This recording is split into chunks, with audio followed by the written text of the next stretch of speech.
Hello, everybody. Welcome to tonight's episode of Infinite Horizon. It's good to see everyone. Um, yeah, we're back. Drac, welcome back. It's good to have you back again. I'm sorry, guys. No, don't. No, okay. Listen to me. Listen to me very No, I'm clearly. saying I'm sorry for coming back. I know you had a great time without me. I'm sorry to That's ruin it all. Boo. How do you know? You weren't here. you don't know what's going on.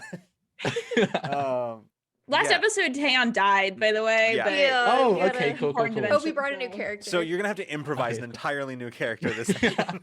It's cool. I was ready. I knew it's gonna happen. Like I have a character ready just in case this happens. Perfect. His Perfect. name is T1. Taylor's twin brother. I'm done.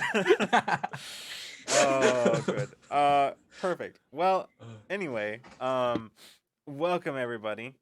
Before we get into tonight's game, we have a few announcements, but I'll start with the most important one first, which is that from the beginning of this month, we had started announcing that we were going to be going ahead with a sort of a charity campaign that was going to take place that was going to basically going to go throughout the second half of this month. Well, due to a few I'm so sorry. I don't know what's happening to me today. I'm just like I'm fine. Due to You need one of Freeman, these, my could brother. Freeman, could you just waft that over to me real quick? I'm trying, Yeah, I'm trying. thank you. Due to some technical issues behind the scenes, we've had to end up pushing that charity stuff back like a whole month, just for a variety of reasons, but most of which is that we are the human rights campaign actually isn't on Tiltify anymore, which yeah, so and due to some of like constraints on our end, we can really only do stuff that is on Tiltify. So we basically had to like take all the preparation that we've done that was pretty specific to the human rights campaign, and it was just gone. All of that was useless. So we had to basically start over. Those of you who are on the Discord have heard about this already, you know, but in case you haven't, now you know. So we're gonna be like the plan is still the same, but it's just gonna be taking place a month later. So and it'll be for a different charity, but otherwise the broad strokes of the plan are the same. So as we know more, we will be letting you know about things on the way. But at least now you can be prepared for it. You know it's coming. You know you know it's coming down the line. So yeah, that's kind of the big one. Sorry, I keep hearing sounds from over here that I'm like I think there's a really good chance that that my routers are going to explode at some point during the stream. So just, you know, no, I don't know. I don't. mean, It might it's be from content. outside. Yeah, it's content, Content. exactly. Yeah, and then it'll be one hell of a way to end a stream though, because it would stop Yeah. if that happened. uh, anyway, so yeah, so that's kind of the deal with the charity stream, or the charity campaign. Of course, the latest batch of Ramblemancy episodes have gone up on YouTube as of Monday. We are getting very close to being caught up on the backlog, and then we'll just have a couple of one episode every week, as we do with all of the rest of our programming. So you'll have that to look forward to. In this batch, we have chats about gaming with Alpha Dean. We have Olivia to talk about fandoms and appreciating content. And we had Lily with our special episode of Ramble Fancy, where literally we didn't get any further with our concept for that one other than let's dress up. Cosplay or like fancy? Yes. So that's And as far it as we was got with that one. awesome. So those are all up there. I'm not actually sure what's in the next slate of them because I haven't done that yet. But I'll let you know. Probably It'll on be Friday. good, whatever it is. It'll be very good. Yeah. So that's coming up. I'm trying to think. I don't think we have any other big announcements. Oh, this Friday on Ramblemancy. Speaking of Ramblemancy, we have a special guest, Justice Armand of Beetle and Grimm's. Formerly known as Norse DM, but he will be joining us to talk about engaging with TTRPGs. So a topic we've covered many times before, but now we got somebody who like that's literally like what he does and talks about. So it'll be good. We be good to have an actual like competent expert on this show for once. It'll be nice. Hey, no, I'm just kidding. No I would offense pr- to I literally would- any of our guests. I would pretend to be offended, but when I came on the show, it was literally because we were amateurs. Like that's the point of the reason that I was on with Yeah. Bern. So hey. Oh, as it turns out, by the way, I've said before incorrectly that the last time you were on Rambomancy, Caitlin, was for that episode with Byrne, but actually you were here in October for that Kids on Bikes genre episode. That's right. I Yeah. forgot about that. Also, yeah. not an expert, just very excitable. Just excited. Yeah. So anyway, I think that's pretty much it for our announcements for now. So if I remember something, it will definitely be after the stream has ended. So as is tradition. Does anybody else have anything that they want to announce at the top of this stream? Yeah, we have Power Play on Sunday over on twitch.tv/qtimes for our penultimate season, like episode 9, I think, or 10. I don't remember. We did a charity one shot in there that may or may not be part of the episode structure. But yeah, so penultimate for the season. We took a week off last week, but now we're back, and whoa boy, did we leave off on some very stressful stuff. So if you want to catch up and come in and see what's happening with, because I have no idea where we're going from here. It's going to be very exciting. Awesome. Drac, you've literally always got things happening. Oh, I think the only thing I really care about right now is one, if you have time, even if you, I'm just gonna say you probably heard about the rise in Asian hate crimes happening right now, and the most recent news of eight people, Asian Americans, 6 of them women, being shot at a massage parlor, and you've probably seen enough of what I'm going to say anyway. But if you can, please, just be vocal about denouncing hate crimes of any type, whether it be racial, whether it be sexual, or the sexual variety. Just please denounce it. Talk to your friends and family about it. Let it be known. If you can, donate to the things like stop anti-Asian hate. I can't remember the exact words of the organization. I'll find it later and I can put it in chat. I think the hashtag is Stop Asian Hate, so you'd Yeah. probably be able to find it within Yeah. within there. So please, if you can, donate. If you can't, tell someone who can. Like, just retweet and spread the word. Also on Friends Roll Dice, we're going to be doing. We have two streams to this week for the Austin area Urban Texas League. League Texas. I don't know, I always get them mixed up. We've got the first screen and the first live stream of a game called God Killer, made by Connie Chang. It's basically Attack and Dethrone God, the TTRPG. So like, if you want to watch that, go to Friends Roll Dice tomorrow at 4 p.m. Pacific. On Friday, we also got another game called Heist, Get Rich or Die Trying, which is a heist game. We're going to be stealing from the rich. It's going to be great. And that's also going to be at 4 p.m. on Friends Roll Dice on Friday. So please come and watch. If you can donate, please do. If you can't, just retweet and spread the word and come hang out. That's pretty much it. That is Awesome. important anyway. Yeah. Cool. Well then, if that's everything, then let's get into tonight's episode.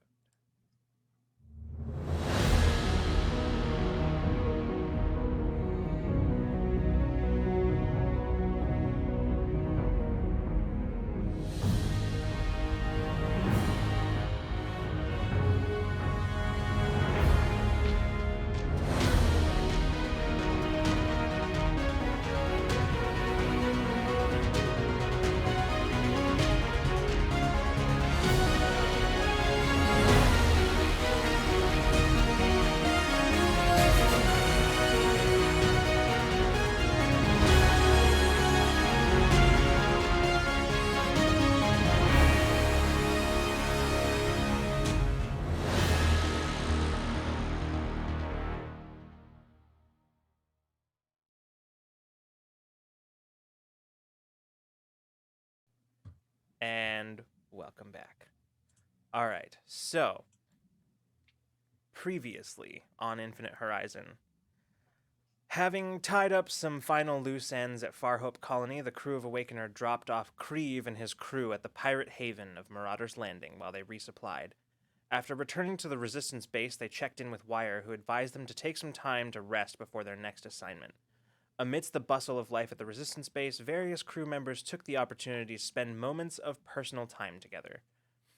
Over an unplanned lunch, Alma told Mason about the sense of displacement she'd felt since her return, explaining that she felt lost in the face of everything that has changed in her absence.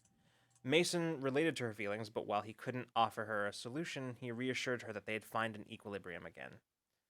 During some time alone in her room, Peach found herself anything but alone. After a couple of days of silence since her last appearance, Peach's doppelganger was waiting for her, but unlike any of their previous encounters, she was actually physically there. The two discussed Peach's recent power instabilities and what's been causing them. The doppelganger then told Peach that there was something she needed to see the next day once she'd found the time to rest. Unsettled by the cryptic interaction, Peach sought out Vix. For the first time, Peach expressed misgivings about her doppelganger and told Vix more about her. He described their encounter with the doppelganger aboard the every time, John, we missed this one, aboard the Void Caller. And through use of her powers, Peach was able to watch the events unfold in Vix's memory. Further unnerved by the nightmarish manifestations of her doppelganger's power, Peach resolved to be more careful in her dealings with them. Over the first few days of her downtime, Bina helped install a new ice drill at the Resistance base and worked with Jade to patch up the recent damage to Awakener. As Bina finished her work, Alma stopped by and laid claim to the rest of Bina's afternoon.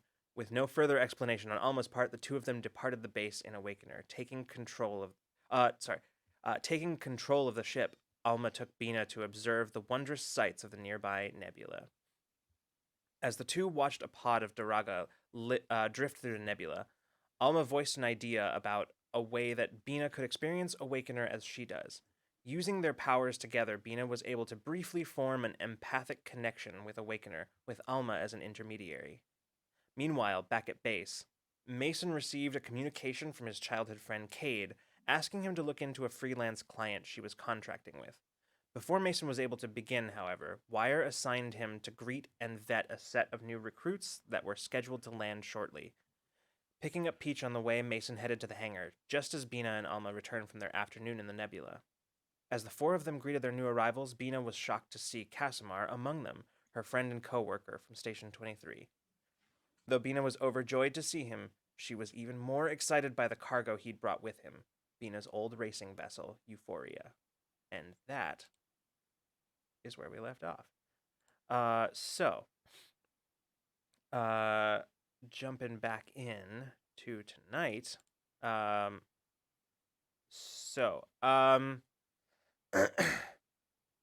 trying to think about exactly where we're going to pick up here. So I actually think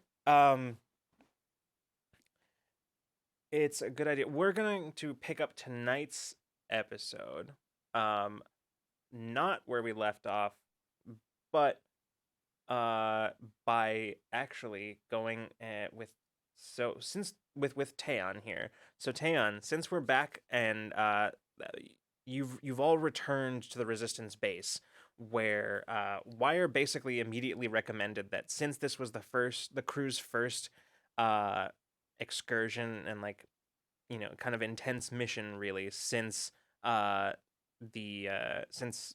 founding of the Resistance proper,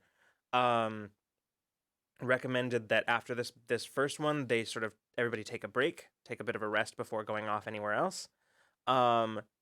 And to varying degrees, everybody seemed mostly fine with that. So we'll go ahead and pick up then with Taeyeon's first day or two.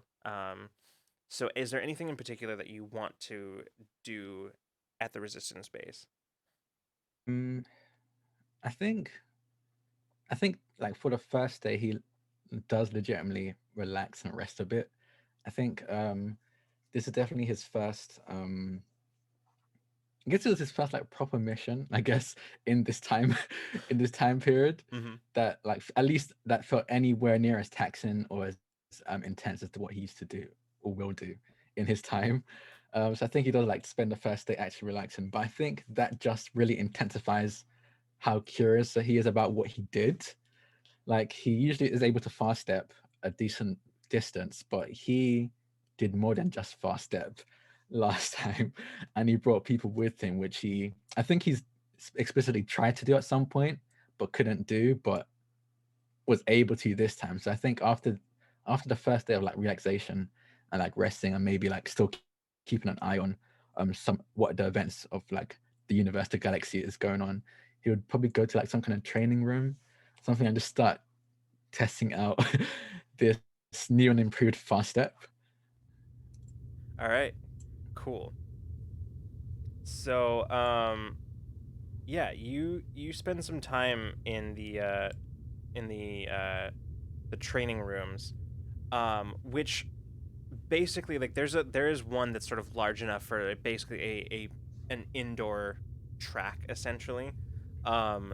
So and in there you can see mostly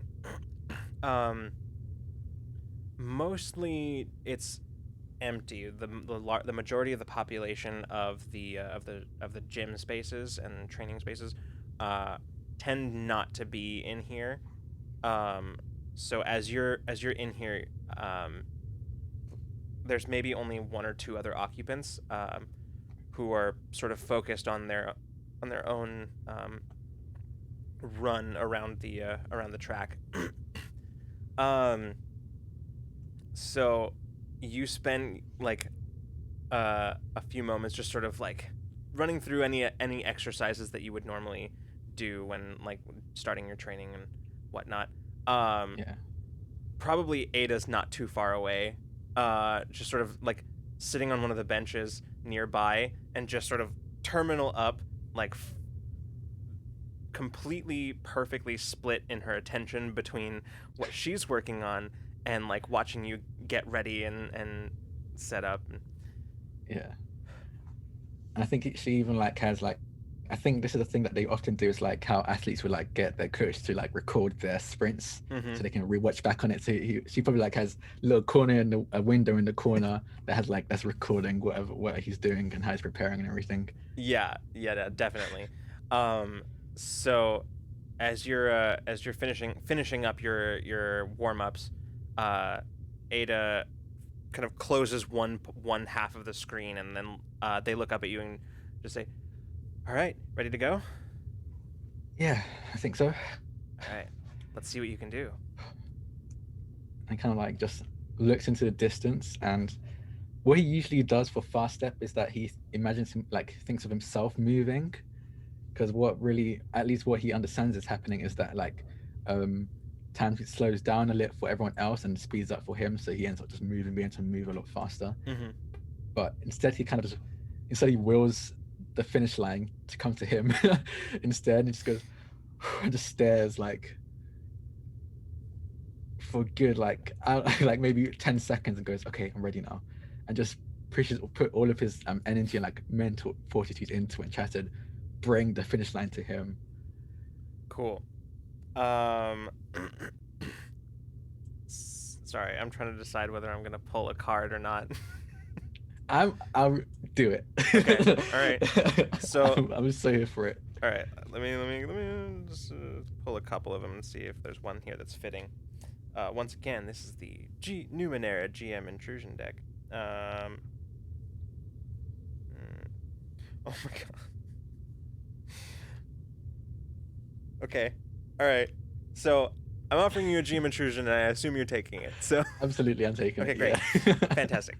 Go ahead. What if you just said no? I just wanted you to feel joy of drawing cards from a deck. Honestly, I You would have get been fine with that. nothing. I would have been fine with that. Because basically Absolutely, and that would have I required. want to give this to Caitlin for sure. Okay. You know, she went on a date. You know, like I want to. Like even though Hell yeah, Bina's not shut up. aware that it was a date. Yeah. You still Yeah, get the Bina's XP not for aware. it. Bina doesn't know, but Caitlin does. Anyway, So We all know. so Drac, as you're concentrating, you're like getting into the zone, trying to put yourself in the same mindset that you were in when it first happened, just trying to like really trying to get into that mental space. Um, all of a sudden, like you've trained a lot. You grew up in wartime. Most of your life has been spent fighting the corporations and their armies in the future. And with all that combat training and combat experience comes a certain set of finely honed instincts and reflexes. And as you are preparing, you feel like it's like some part of you senses sudden movement near you, towards you, and as you turn, very suddenly you're set upon by two furry puffballs that have just descended suddenly from the high ceilings of the indoor track as they just dive bomb. These cloud bells dive bomb you, and in that moment, as you're gathering up that that sort of energy that you need to use, the time energy to travel, you very suddenly, reflexively, just release it, uh, and it without the preparation that you require in order to release it sort of gradually or to channel it back into the device in your suit, it just sort of scatters outwards, and you watch in one place. You can see where watching the artificial sort of rubbery surface of the track just sort of deteriorate significantly, as if it had been like put under a ton of wear over the course of decades. It's just a small patch, maybe only about maybe a foot and a half in diameter.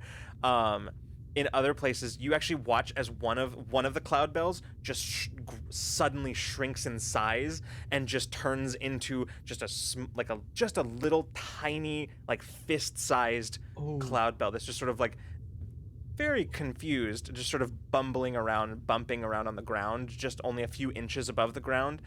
I am so sorry.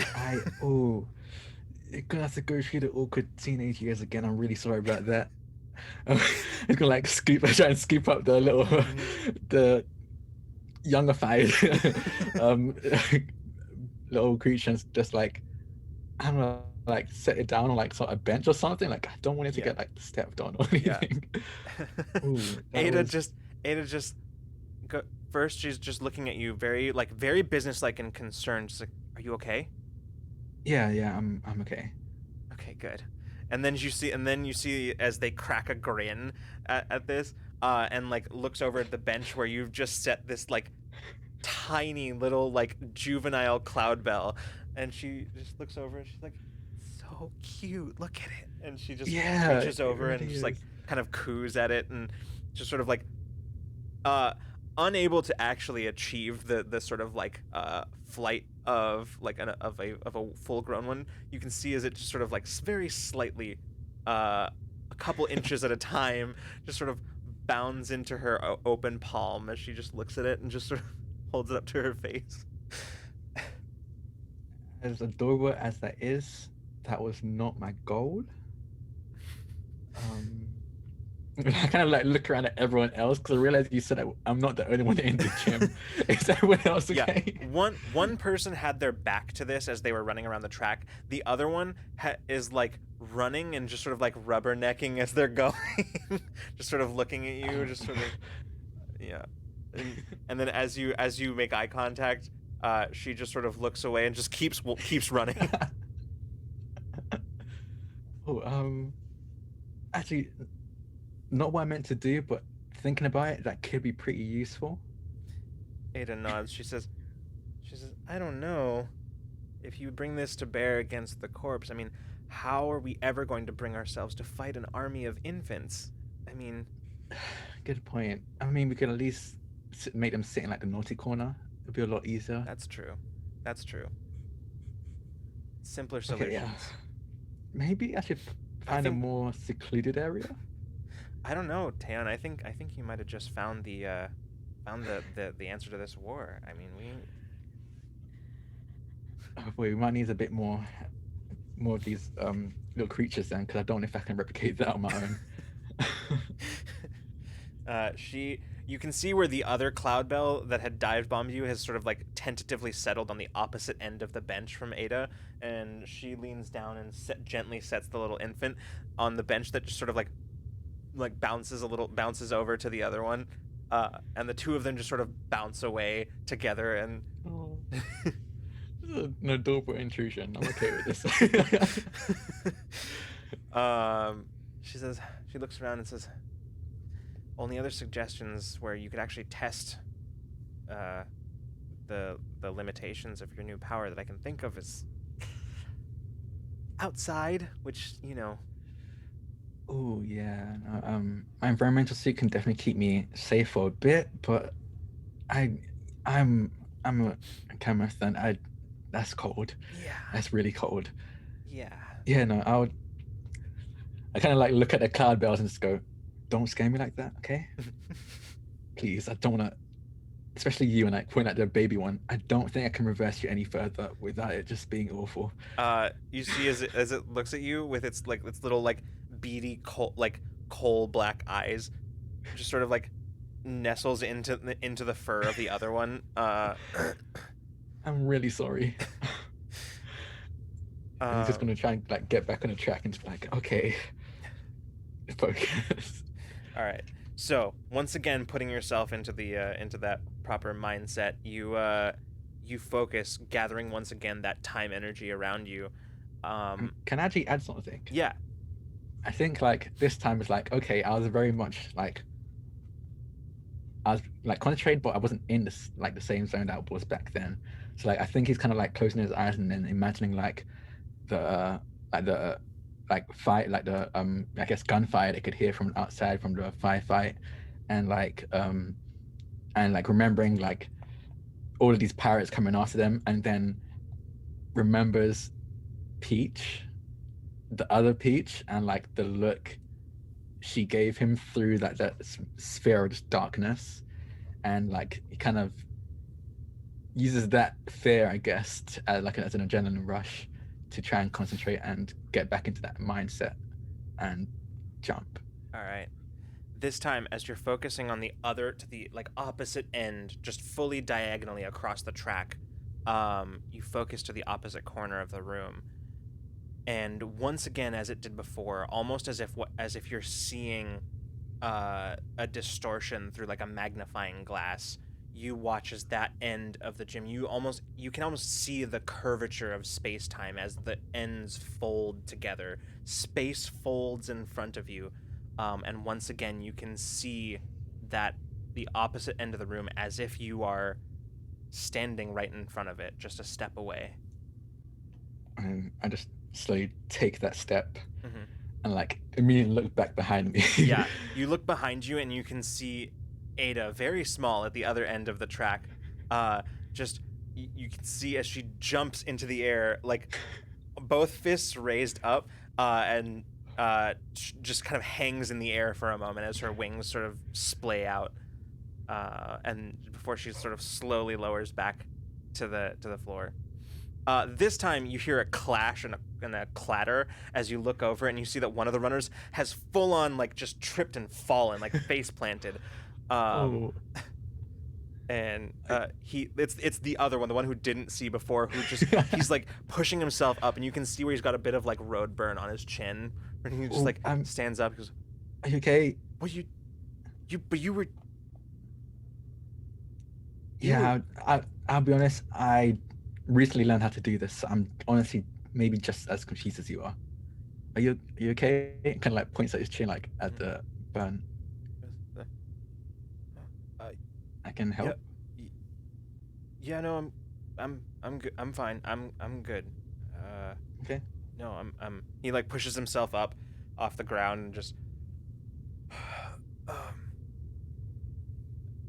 And he just turns and walks towards one of the benches where you can see like he's got a bag there. He just kind of grabs some stuff, throws a towel around his neck, and then just sort of gives you one last look over his shoulder, and then just walks out of the gym with like that 1,000-yard stare on his face. Like, Does he know? I feel like he knows that. He's just gonna like Nintendo just like muttering to himself like he knows that we're all like powered, right? Like that was probably like the least impressive thing of everybody in the group. Like, okay, he like slowly walks back to Ada, kind of like, Yeah. oh, I'm kind of worried about him in particular. We should talk to Mason about that. Ada nods and just says, that was great. You were just suddenly over there.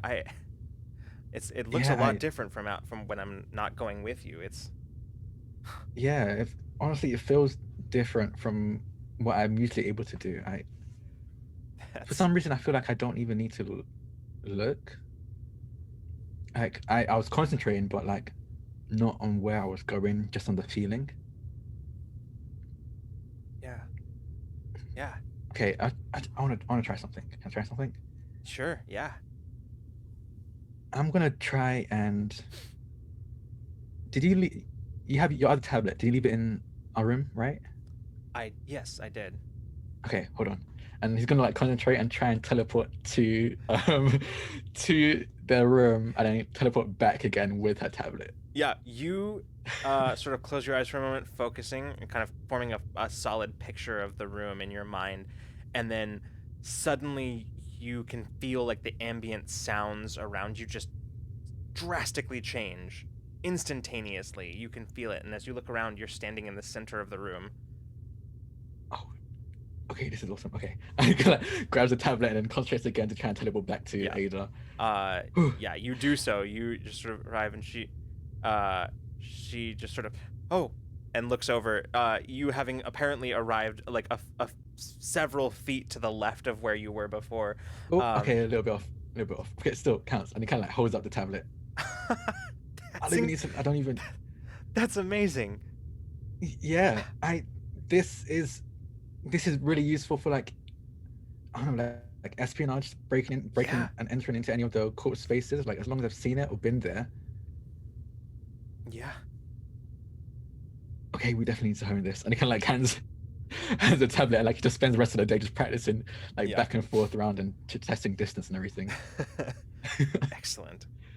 All right. Well, you spend a good chunk of that day and the next probably couple of them doing this, and yeah, like you start to get the hang of it, and after a while it stops being such an ordeal to basically work yourself into the mindset to the point where you can almost reach for it as quickly as you do any of your other abilities, and still some like slight margin of error in accuracy. A thing that Ada would note, as she's the one who's been kind of tracking all of this, she would note, this is a thing that you would now be aware of, is the farther the distance that you're going, the greater the margin of error is for Yeah. like where you end up. That said, the more as you do it more and more, as you have been practicing more and more, each time that margin of error seems to be like the gap is closing a little bit. So it seems like the kind of thing that's not inherent to the ability, but more in terms of it's more an issue of control. Yeah. Just getting used to what you're doing. So, at least for the time being, you're gonna have to take into account that margin of error. But for now, like eventually, you'll be able to be relatively precise with your teleportation. He's definitely buzzing after that. Like, oh, like that Yeah. was. Ooh. As you and Ada are leaving the gym spaces, you kind of passing through the halls of the resistance base, you notice as you're walking past one of the hallways that leads towards the bank of lifts that traverse the base, you glance down one hall and you actually notice that in one of the crew lounges, and it's sort of a relatively empty one. As you glance in, for a second, like it takes you a second for your brain to register what you just saw, but you notice that Vix is just sort of sitting alone in the room, like looking unusually contemplative. Like he's basically like sitting with his fingers knitted together, sitting at a table, looking at nothing. Like he has a terminal open, but he's not looking at it. He's just sort of staring straight ahead, like not really paying attention. Ooh.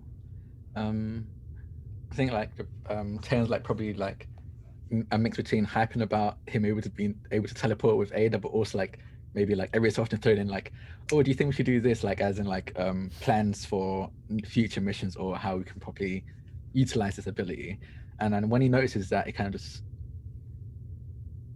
Ada, I'll meet up with you later. I think Vic seems a bit out of it. Is everything okay? She looks past you and looks to him. She goes, he's a little foggy, a little, I don't know. He seems like he's really worried. Oh, should I get someone else? She looks at you and just she like grabs the like her tablet that you'd kind of been like jotting things in. She like grabs it out of your hand and just says, "I'll take that. Why don't you go handle this? Okay. I'll finish this." Okay. And kind of like gives the hand a little squeeze and a kiss on the cheek, Mhm. and then heads down to Vix. Mhm. Like he's not loud, but he makes sure he doesn't like sneak up on Vix back, and he just Yeah. kind of like makes it clear that he's approaching. Yeah. Vix, his eyes sort of refocus on you as you approach. He goes, "Oh, hey. Hey, you good? Did the last mission like shake you? I tried to be gentle. I didn't. You okay? What, you mean with the suddenly being somewhere else and teleporting or Yeah. whatever?" No, that was maybe the least shocking part of that whole thing, which is an insane thing to say about anything. So, I'll be honest, I kind of agree with you there, actually. Yeah. He kind of like grabs a seat and like pulls it over and sits down. Goes, Seriously though, are you okay? "Oh, yeah, I'm great. Always great." That sounds like something I would say. I don't know what you mean. I also admit that Ada felt that you weren't okay. So like I have that as reassurance that you're currently lying. He takes a deep sigh and just sort of like glances at the terminal, but you can tell he's not actually looking at it. And he says, just sort of with a very kind of heavy, serious tone, that you feel it's pretty uncharacteristic of him so far from what you've experienced. And he goes, "Well, yeah, I mean, I guess there is something that I've been thinking about a lot." And he kind of looks at you and like gives you this like very like serious expression. He goes, "Taeyeon, I'm in love with you." It's like, "I'm sorry, I can't hold it inside anymore. It's just, I can't. It's you. It's always been you."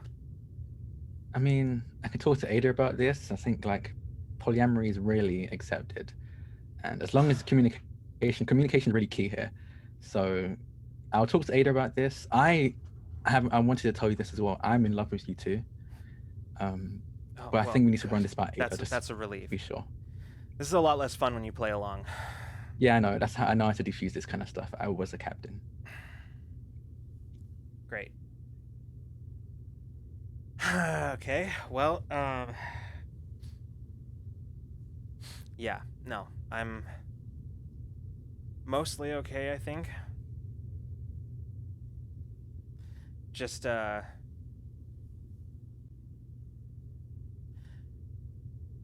you know, the casual revelation that your sister, has a alternate universe doppelganger who can do what she did on that ship is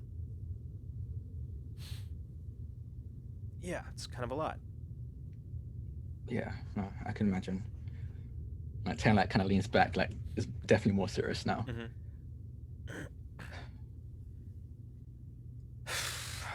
I had quite a decent part in that whole thing, so if it means anything, I am really sorry.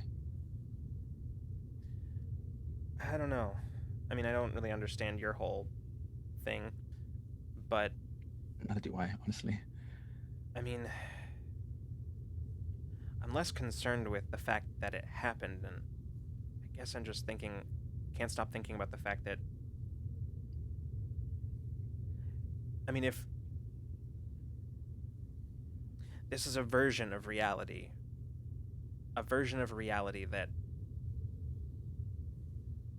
that means that version of my sister exists somewhere, but is also possible still. Right? Isn't that what that means? Maybe. I don't know. Technically no. But in the way I assume you're talking about, yes. We've passed the kind of like gets in like almost professor mode. That version of Peach, I guess, diverged from our Peach at that point where, I mean, apparently you remember this, where we got vented out of that ship. We all got pulled out. So ever going down that path is closed. That's done. Our Peach can't do that anymore. But I guess there's no saying it's impossible for another path to lead to the same destination. Yeah, that's about the point that I'd gotten to when you walked in. But the thing that we didn't have, or the thing that she didn't have back then, was literally you and the rest of the crew of the Awakener. So maybe you all can stop that from happening. That's just it, though. Right? Because why didn't she have me? I mean, obviously, like, in that version of events, I was vented out, and we all were vented out, and what happened didn't have a chance to happen then.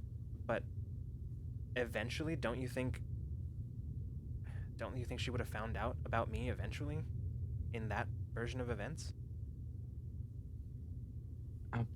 I honestly couldn't say. I don't know. I haven't exactly had much communication with this version of Peach. Anything more than a kind of terrifying glare. So there's an insight to be had here if you would like to spend for it. Optional, but you can if you would like. Yeah, you know what? Why not? I'll Okay, spend. so that's 3 points from your intellect pool here. Okay.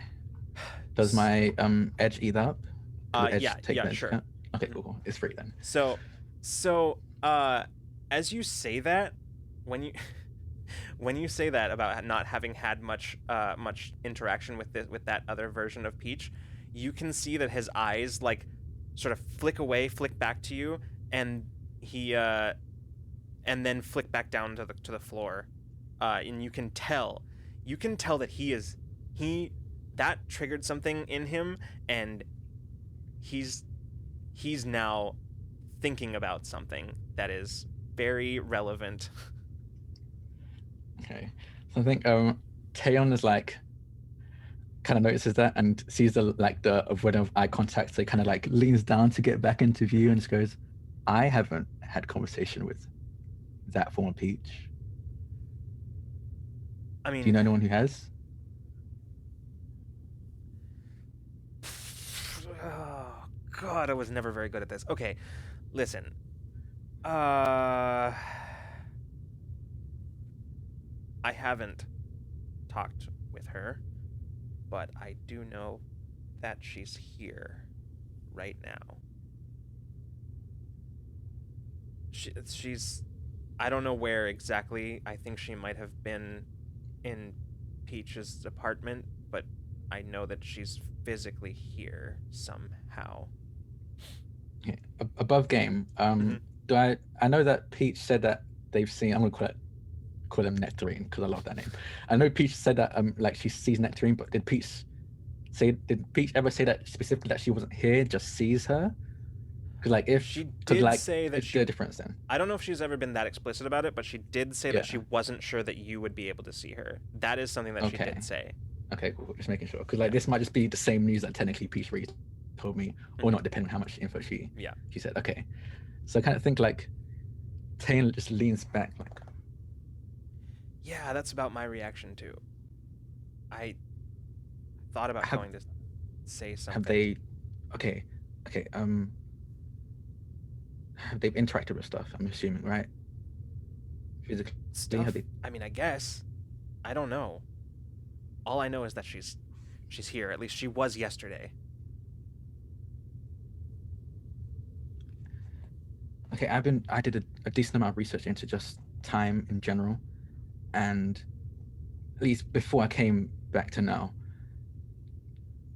I don't know how dangerous that is. Things from our own current timeline interacting, dangerous enough, honestly. Probably shouldn't do as much as I do, but I have a decent control over the chronokinetic energy that I can. It's kind of like how technically you're never touching anything. Technically, my times are never touching, so it's safe. This is not only a different time, but a different timeline. I don't know if that has a huge impact. And considering I am mainly here for a time and space eating anomaly, I'm a little bit worried that there might be something connected. Ooh, okay, your brain definitely went to a lot scarier places than mine did, but when I first heard this,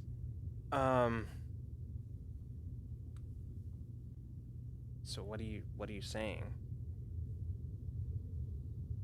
We need to find this other Peach first, and I don't know how I can talk to Aidan, but just find a way to make sure that it's safe that she's here, and if she's not, try and fix that somehow. Okay. Do you know where she is or was? I know you said that she was here yesterday. I think from talking with my sister, it sounded like she was staying with her. Okay, that's even more terrifying. I've watched enough Nurse What to know you shouldn't like touch your past self. I don't know if that's a whole different thing or it's a different timeline of yourself, but okay. We probably should head there. I feel like we should head there. Yeah, he like closes up the terminal and says, "I'm right behind you." Yeah, I guess you just hurry there. So now, since we're doing this very sort of like out of order, I'm gonna try to bring. I'm very sorry. bring gaps. I'm gonna try to bridge gaps here. Yeah. So now, in terms of like chronology here, we're gonna cut back to the previous day, which is in fact where we left off last episode. Nice. Time, what you gonna do? Yeah. So we're gonna cut to so while Taeyeon is doing intensive training with Ada, y'all are greeting the new recruits. Bina, you are walking side by side with Casimir as the recruits are all led into a sort of temporary some like basically like storage rooms that were converted for the purposes of screening new recruits. Specifically, they were converted for this purpose when you all like when the resistance moved in. And as you're basically like interview rooms almost. And as you're moving in that direction, he's basically like probing you with all kinds of questions about like what's been going on and what happened to you back then and all this stuff. very little of which you could actually get through by the time you get. Oh yeah, no, it's the very much the talking over each other thing. Mhm. I think this is someone who knows Bina very well and knows the Bina-isms and Yep. knows how to speak Bina like at full capacity. So I Yeah. think it's just a lot of like, no, yeah, and you and Yeah. at the same time, shit, yeah. So In our 30-foot walk.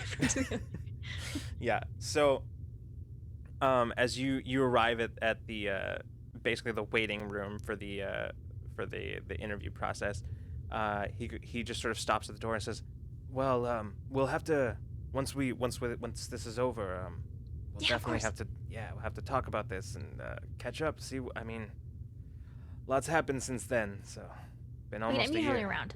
Hmm? But well, I'm usually around normally, but now we're doing more off-base stuff. So I'm around sometimes, but this is like home base. So Yeah. All right. Yeah. Well, hey, it's good to see you again, kid. good to see you too. Good luck. Yeah. And he turns and follows the rest into the waiting area. You turn after kind of watching the door close. You turn to see Alma just sort of watching you. And she goes, "That's great. I mean, how do you feel?" A lot. That's valid. Yeah. Ooh, big day. Yeah.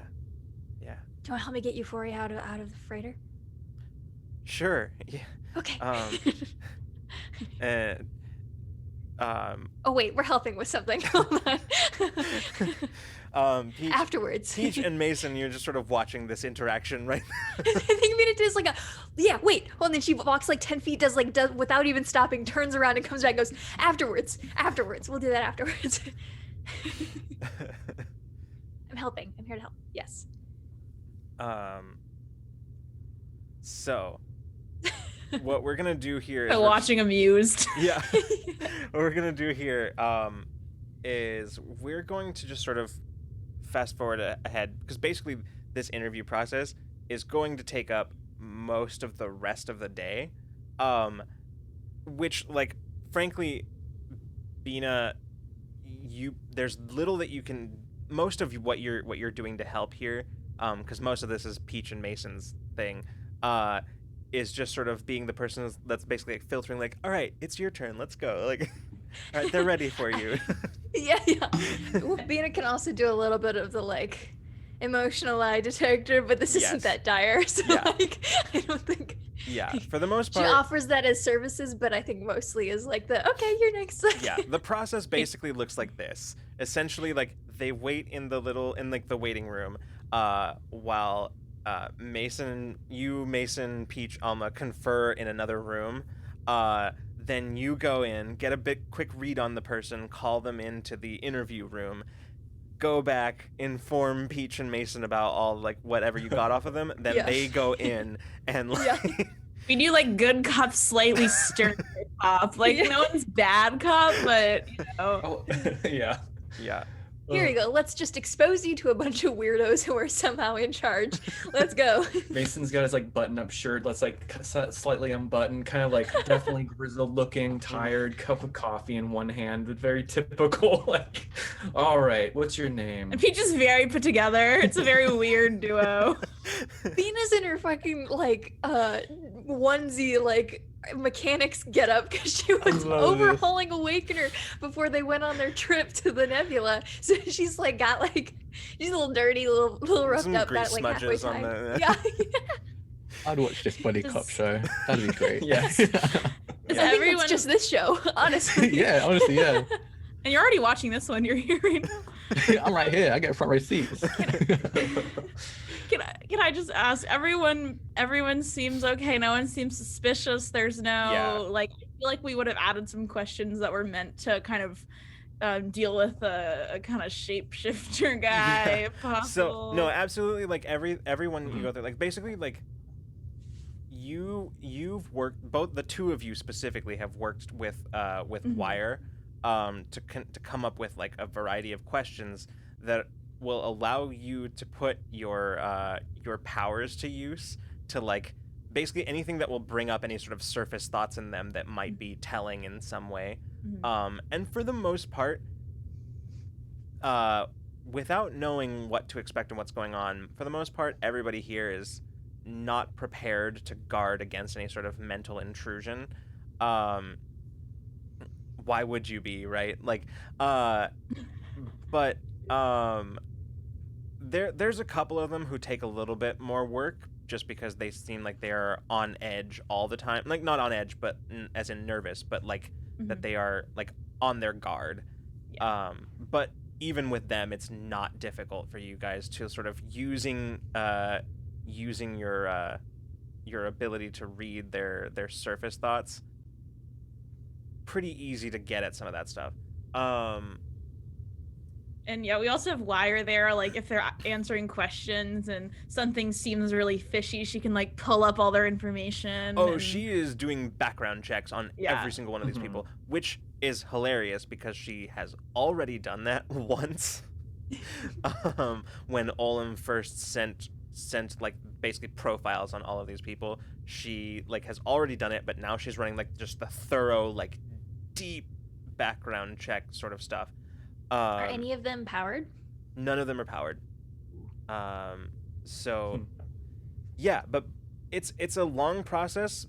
Granted, it is a process that would have taken a lot longer without superpowers. But by the end of the day, y'all are pretty like mentally exhausted at the very least. But at the end of that process, everybody checks out.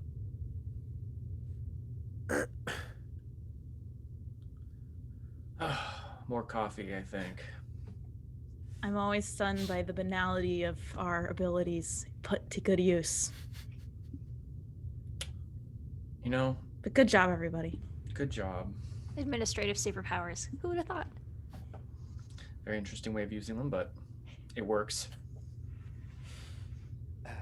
Unfortunately. No, everybody At least we'll seems know- nice. At least we'll know after this we'll have a day job in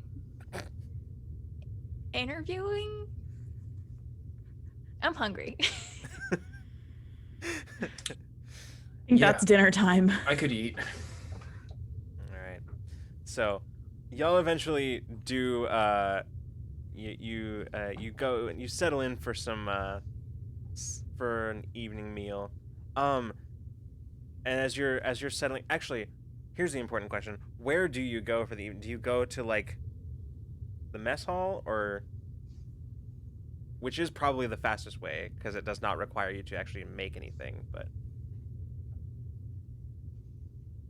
Unless anybody has like specific things they want to eat or make, I was just gonna say mess hall. Sure. Yeah. Unless Bina offers to cook, but I think Bina would probably just automatically head towards the mess hall. Yeah. Fair. All right. So yeah, y'all are sitting down. The group of you and the three of you and Alma. Drac, it's up to you whether Taeon joined them on this particular evening. But This is the day that he was training, right? this is the day that he was training, but not the day he talked to Vix. That's Okay, yeah. No, he's too excited about being able to teleport. I think he's still doing that like fair. to this moment. you probably have unread messages from Yeah. us, like dinner if you want to meet us. For sure. Yeah. The group chat has gotten some dusting off and is being used for Yeah, absolutely. gathering socially. Bina, at one point, as you're sort of like relaying some of like just the wonder of the nebula to everybody, just sort of talking Yes. about Oh how yeah, cool it was. big forearm gesturing like, whoo, and we glow too. Oh, it was so cool. And like she'll just Yeah. At one point, you feel that same like somewhat like not unfamiliar, but in the sense that you've never felt it before, but like unfamiliar in that it's like not a like within the realm of like normal sort of like base level like emotions, right? Just sort of from Alma, that's just sort of a mixture of bewilderment and warmth. You feel it a couple more times. But I don't like draw attention to it. yeah. Her emotions are her own. Yeah. yeah, and mostly like you're kind of too in like the story of everything that happened today to really like. She did. I think so. I think Bina did a lot of socializing today. And she's someone in which that like revs her up, and she hasn't done that much socializing at once in a very long time. And it's like one of those things where you're like, it's the like, I know that being active and exercising makes me less depressed, but I don't want to do it. And that's what she's been with socializing for the last 6 months. And so now she's done a lot of socializing at once, and now she's like really revved up, I think. Yeah. So but eventually you're all you all finish up your meals, and you kind of head in your own separate directions. Peach takes some food to go. Okay. Sounds good. As you, Peach, are making your way back to your quarters, you step inside, and at first, when you step into your quarters, into kind of like the general living space, you look around and kind of expecting to see the other you, and for a second you think that maybe she just left again, but after a few moments you see her very slowly emerge from your bedroom, sort of cautiously, and sort of look at you, and then when she like makes eye contact with you, then she kind of steps fully out and walks over. Do you eat? And I hold up like a little kind of like carry out box, and I just offer it out to her. She says, I do, thanks. She takes it, opens it up, and just sort of settles it on basically like the coffee table in front of the couches, and just sort of kind of pokes it at first, and then sort of very politely starts eating. She says, long day? Yeah, lots of meeting people, but very nice. What have you been up to? Just lounging about? I told you yesterday that I have something to show you.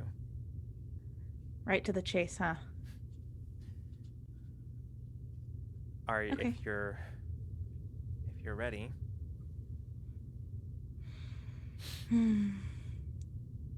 Well, as ready as I'll ever be. She takes a few more bites, and as she's eating, she's sort of seems to be studying you, and there's a moment where you can't help but feel like a lab specimen being observed, but then she just sort of, after a moment, a moment of this, before you can really fully like grasp onto that particular feeling, she glances away and then looks back at you, and she says, so I mentioned about several things that I had to learn and do in order to advance as far as I have, and some of the things that I can help you with is cutting down on some of that learning time. Not all of that learning is about our powers. Some of it are certain truths that I had to become aware of before I understood myself. Are you teaching me philosophy now? No, not exactly. Just helping you fill in some pieces. And she stands up, kind of closes the box and sets it on the table, and just sort of extends a hand to you.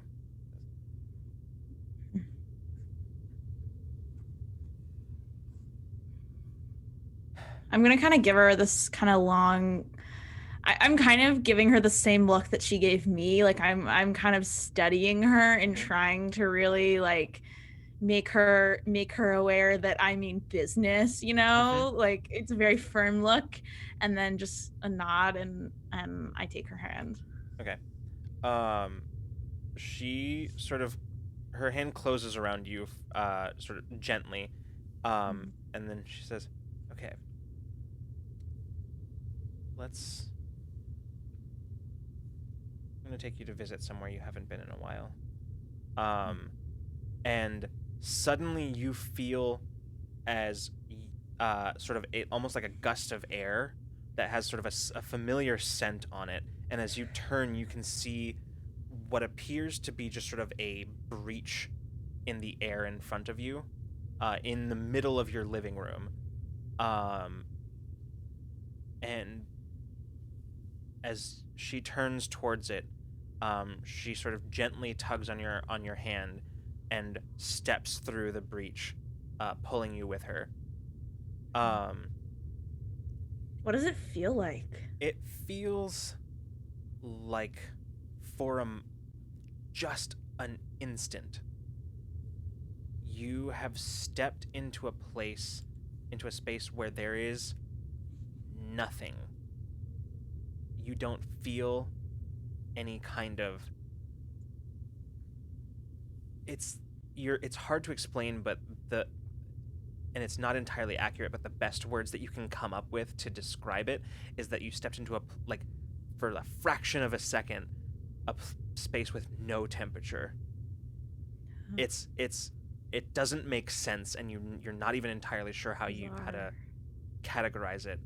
But other than that, there's no change except for a change in temperature and the smells. Like the senses around you are almost overwhelming when you step through. As you step into, hold on, let me sort of, you step into what is very clearly a park, in a large sort of urban area, as immediately around you there's just, and above you can hear like the sounds of traffic, and hold on a second, thought I had this all set up, but it, oh,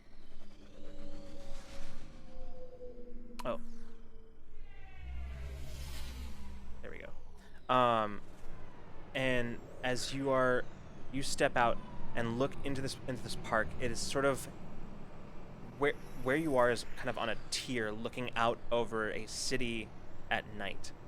And because it's at night, it takes a second with all of the overwhelming sensations, the overwhelming senses, the city air, the breeze that is sort of lightly hitting your face, the sounds of traffic, the sounds of people moving around and walking, that with all of the senses that are overwhelming you, it takes you a moment before you realize that not only is this place a little familiar, but this is a place that you know very well. This is your home city on Anzalon Prime. Moreover, you know exactly where you are. It's a park that you've been to many times throughout your life. That is only a short walk from a gate that leads into your family's compound. A place where you've gone in the past to sort of find a moment of peace, and a place where you many times caught Vix sneaking out. As you look around, you actually see exactly where you were expecting it. You see the gate that leads directly into the compound, into your mother's private garden. She looks at you and says, "So, ready to learn?" You're taking. didn't expect you to take me home. It's the first place I went after everything. It's a beautiful, busy night. And Peach is gonna kind of turn and just like take in all of the sounds and the smells and the sensation of being there. And it just kind of washes her over with homesickness for this place that she actually really loves. And then she's gonna turn and kind of look back at the garden, and kind of gesture for her to lead the way. She just shakes her head and says, "I'll wait for you here." You'll wait. Okay. Teach by example, I guess. I'm. Can I check? Like, does my communicator does my wrist terminal still work? Oh, Can I yeah. check? It does, but it does also, as you look at it, you can see that it's giving you, it's out of range of Awakener and of the Resistance base. And like, can I still read all of the date and time information? Yep. Is that all the same? It's Yep. not okay. Yeah. It's basically what it's doing is it's connecting to local networks, as what your terminal has done. I'm gonna kind of just take a look around. Is anybody here? Like, is security on watch right now, or is? Interestingly, no. That's Because odd. there would usually be a couple security folks, probably. Yeah. Yeah. Okay. And as she notices you note that, and she says, Mhm. "I've made arrangements. Hmm. You'll be able to get in and out without being bothered. But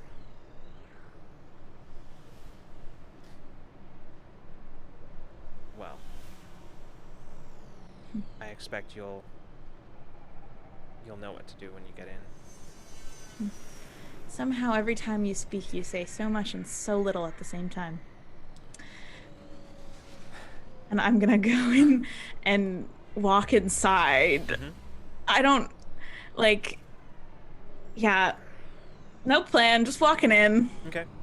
Yeah, you walk up to the gate, and in spite of the fact that things like the credentials change at the end of each Mhm. week, it opens for you no problem.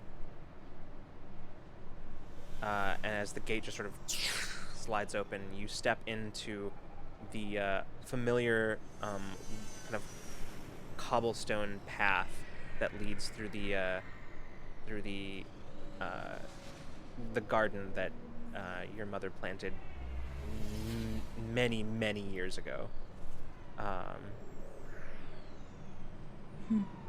You step through, and immediately all the sounds of the city and the garden just are suddenly dampened, as you step through basically the sound dampening field that is in place around the perimeter. All that's left is the sound of the gentle wind that's sort of gusting overhead. Peach kind of turns and looks at the garden and just says, "You've grown since I've been back." And there are probably all these different plants that she hasn't even seen before, and like things have probably changed significantly since the last time she's been here, Definitely. or at least grown a lot bigger. Yeah. As you you start kind of walking through the garden, looking at, kind of marveling at the things that are different, and the things that are the same. Mhm. You Also just on guard and like watching. yeah.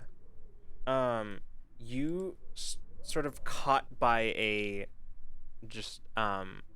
by memories, and sort of you make your way towards one of the places that you remember that featured so heavily in your childhood, which is one of the family's favorite places in the garden, where there is just sort of a white stone fountain that has basically been set into a pool, in the center of the garden. And as you walk over to it, in the light of Anzalon's moons, as well as the ambient light from the city, you can see it sort of glittering off the surface of the water in the pool. And as you sort of walk over to it, you hear behind you, sort of rustling in the leaves along the path. And turning, you see a tall figure step from sort of from the shadowy path that leads directly to the estate, who, as she approaches, freezes and looks at you. Mm-hmm. And you can see in front of you the familiar form of Dr. Mirabelle Calreath Sr.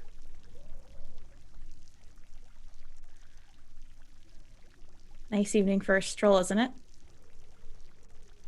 think that's where we're gonna go to break.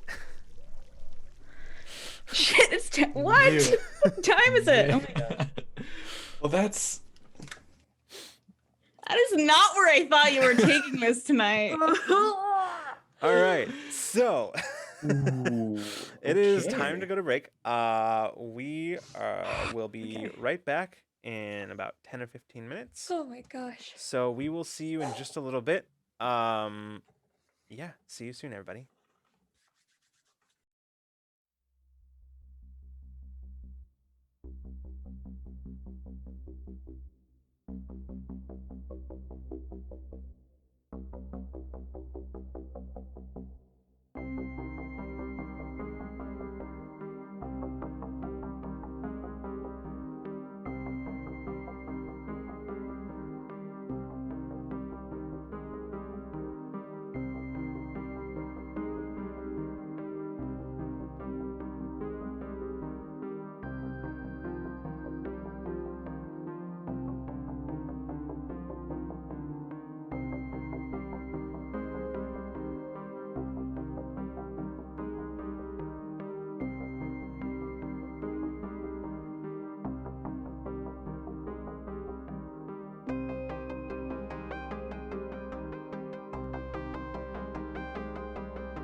Great pie Stay on time. phone. And we're back. Hi, everybody. Just a chaotic cacophony of voices that we came back to. Welcome back. When we left off, Peach had just been transported back to her family home on Anzalon Prime, and had made her way into her mother's garden, where she actually ran into her mother, Dr. Mirabelle Calreath Sr. So, you here, hold on, I gotta set it back. I gotta set up my sounds again. I think it's mostly just that one, actually. Oh, and the fountain. All right. So, um, she stares at you, Peach.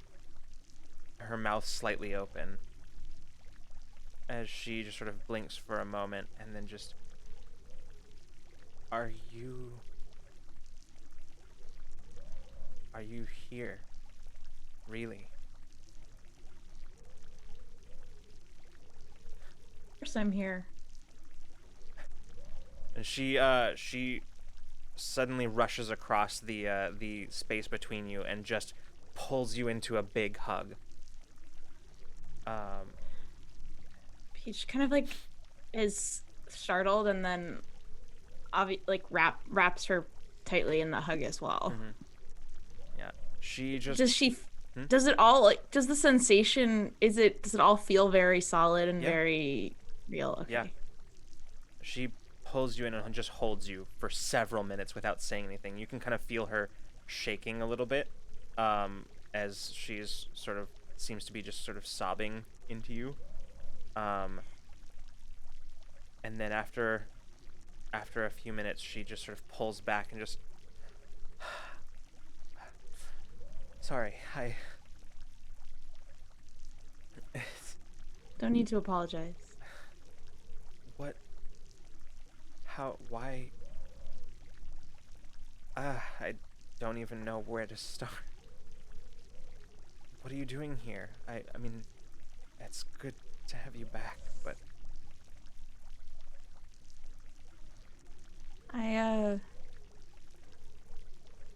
I just needed to come home for a little bit.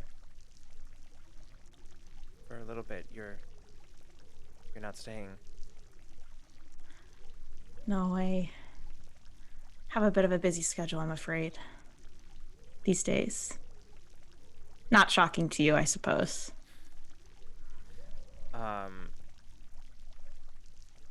She sort of tenses up in the way that you know historically means she's steeling herself to for politician face, and then she releases it and she just says, well, she kind of glances around and says, I would invite you inside, but I mean, I haven't. You're still. People still think that you're. Yeah, you wouldn't exactly want to be seen with me. It's. You know. It's okay, it's a nice night. It's not that simple. It's. Here, and she sort of gestures over to one of the benches by the fountain. Says, "Tell me,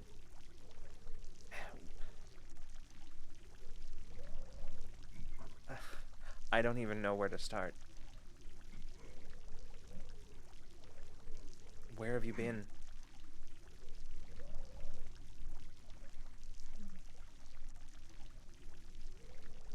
That is a very, very long, very complicated story. I know.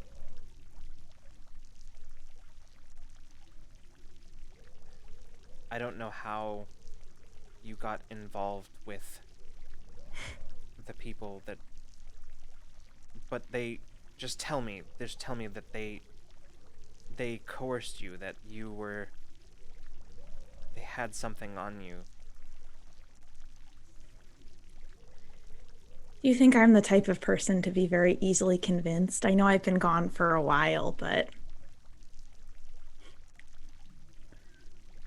I assumed that whatever happened, whatever your involvement in what happened on that colony was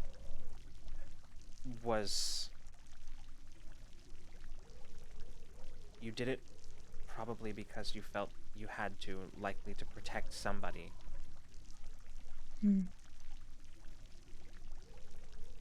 How many of those explanations have you come up with since I've been gone? I say. I've lost count.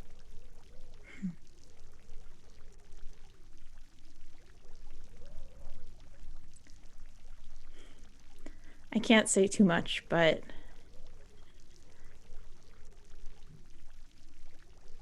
it's safe to say all of those things that I was accused of, mostly untrue.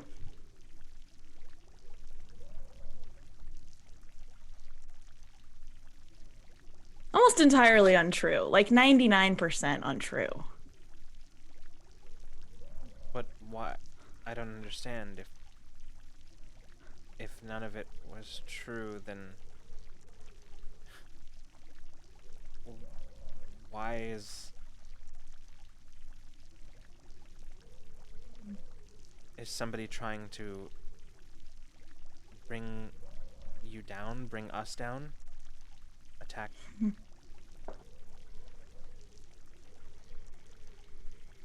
Whatever it is, we can fix it. I can start calling people tomorrow, and we'll make sure that whoever is saying these things, whoever is slandering you, we'll make sure that they get what's coming to them.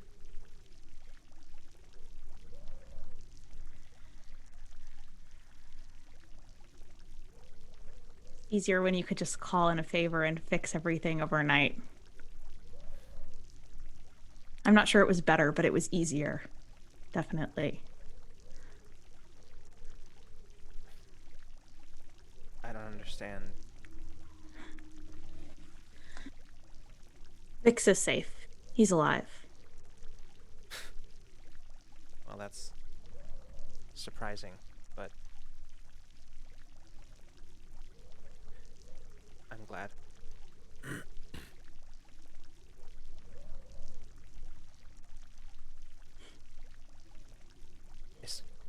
You can see that her face suddenly, like, changes, and she just gives you this very, like, searching, kind of stern look. The kind of look that she used to give you whenever you were covering for Vix. Yeah. And as she just sort of stares at you, she says, "Is he why this is all happening? Has he dragged you into something?" No. No. It's not him. Then I don't understand. What?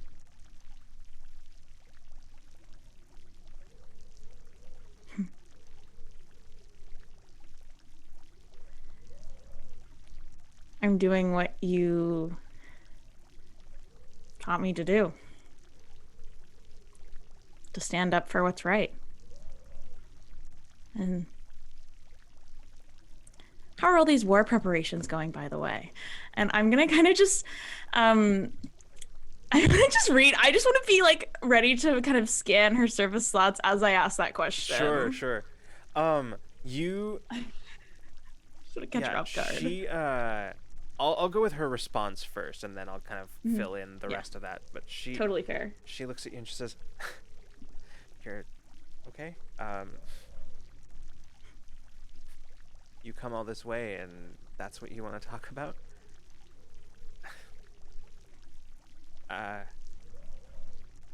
Well, fine. I will play along with you for now. It hasn't been easy. Things have been growing tense for months. Had been growing tense for months before the official declaration was made. There were those who were pushing for it, of course, who felt that the treaty with the Ascendancy has been holding the Commonwealth back from everything we set out to achieve. But for the most part, we all wanted to avoid it. But when it came down to it, the Ascendancy proved themselves equally unready to let go of the old hostilities. They declared war on us. And it's it's put us in a bit of a tough situation.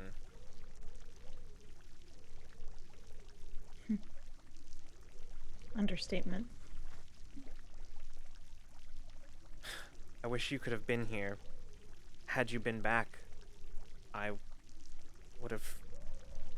We're working on some amazing things. Things that have the potential to change everything about the way that societies work.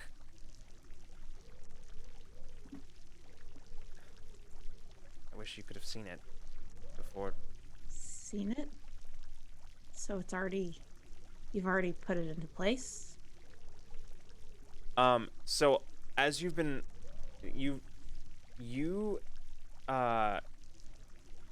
as you're kind of reading her surface thoughts, it's not so much clarity of like words or anything like that, but rather images that you're seeing of boardrooms and people in suits, in particular people wearing Silverbreak logos. Yeah. And at one point you see where she's looking at a screen that is showing an image you've seen before, but in somebody else's memories, which is that of an enormous, much larger than a regular conduit, much cleaner and very different than the others, displayed on a screen in a presentation. She kind of looks at you and says, "It? What do you mean, it? What do you know?"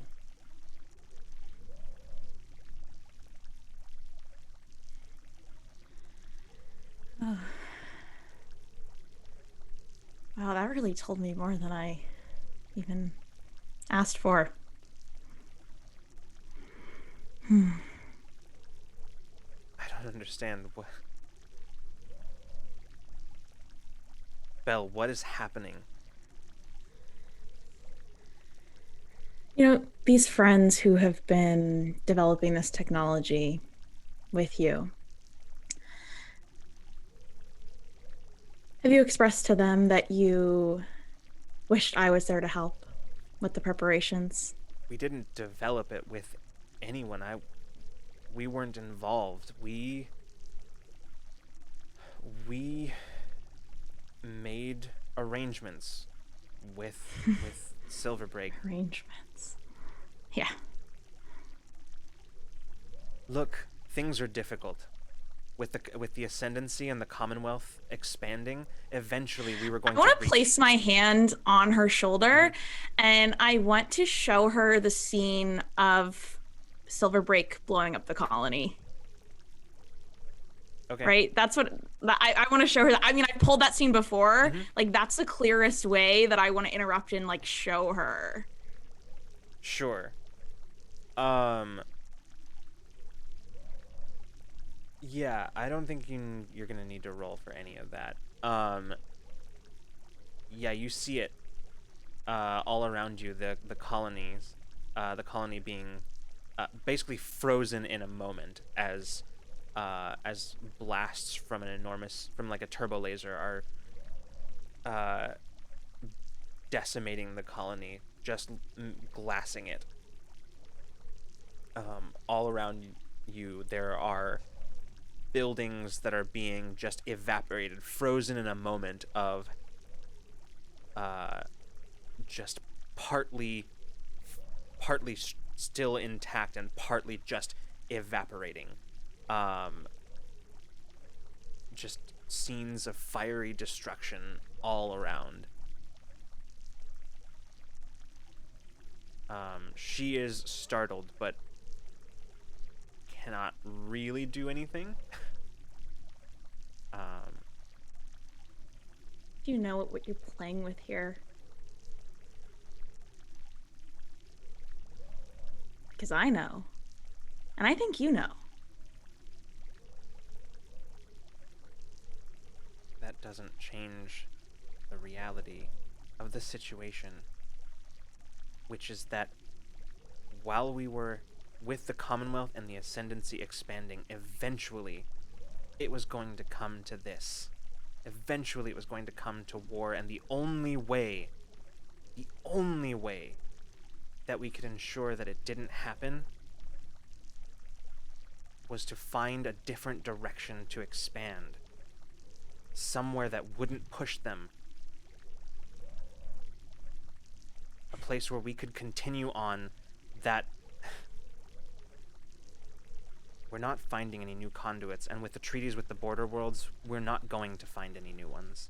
Eventually, we're all going to be trapped in this sector of space together.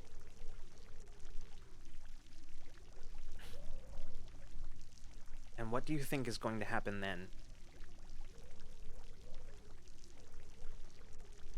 With no way out and no resolutions on the table, what do you think is going to happen? So the solution is to look outward and take more planets and shape them to what you think. Are you... You sound like them. You sound like...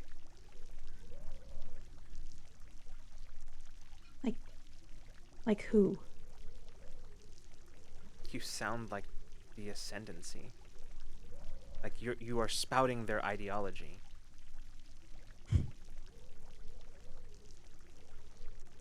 We improve things. We make planets that were desolate and unlivable. We give people places where they can live full lives. I'm not interested. I'm sorry. I'm not interested in having these conversations with you again.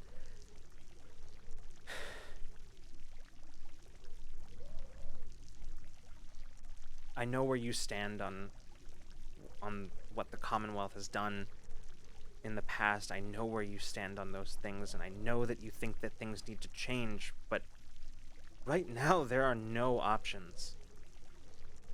There are always options. You were just never willing to see them. But I'm not going to make that same mistake.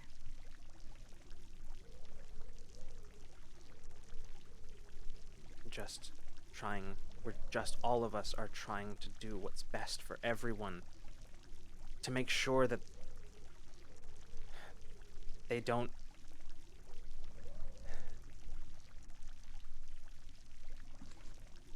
have to live in a galaxy that is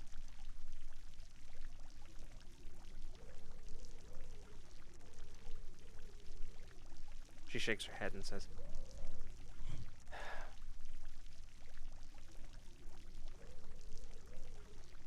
I'm very happy to see you and happy to have you back. But I don't want to fight with you.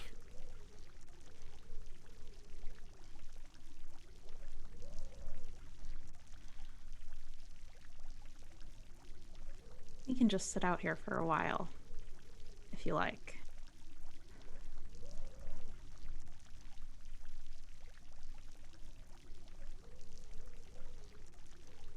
But just because I'm not fighting with you doesn't mean I won't still be thinking about it.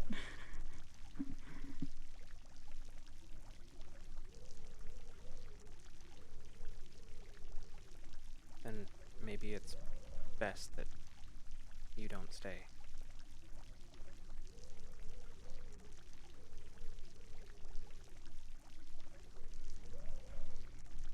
You're welcome to, of course, and I'd be happy to have you.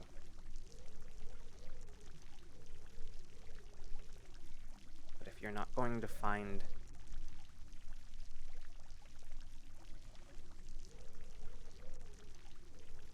if it's going to be like this, then maybe it's better for both of us.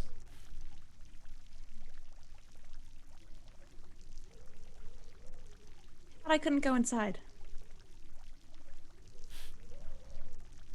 It's not that. It's just that I would need time just to make arrangements to clear things up.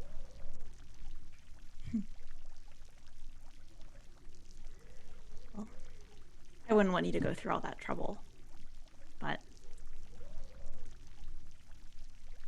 I could stay for maybe a glass of wine. And I'm going to hold out my hand and have a bottle of wine appear and glasses, like full nice crystal elaborate glasses on the stone kind of railing there. It just sort of stares in stunned silence at all of this, and then just looks at you wide-eyed. Just, how did you do that?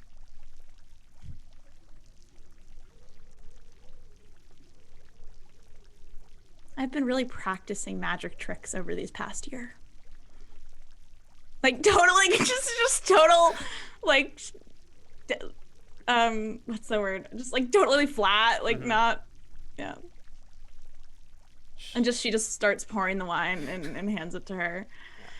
She takes it, looks at it, kind of sniffs the glass, and then just goes down. All of it just goes down. And she just, I see. Maybe just another one then. She holds out the glass. Yeah, I'll pour another one. And she sits down on the stone bench next to the fountain. Mm-hmm. And she shakes her head for a moment and then looks up at you. She says, I'm sorry it came to this. I know you've always been so strong in your beliefs about what the Commonwealth should be. And I've always encouraged you to pursue your career and your views in politics as you saw fit, but Takes a sip of the wine. Oh. But this is bigger than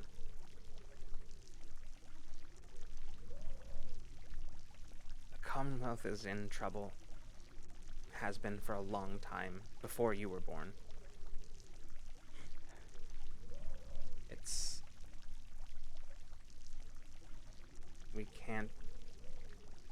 We can't expand for fear of retribution and return to war with the ascendancy, and we couldn't do nothing, so we started to stagnate. We've been in a period of stagnation for hundreds of years. A stagnation that started to lead some to corruption. Commonwealth isn't what it once stood for. I'll grant you that.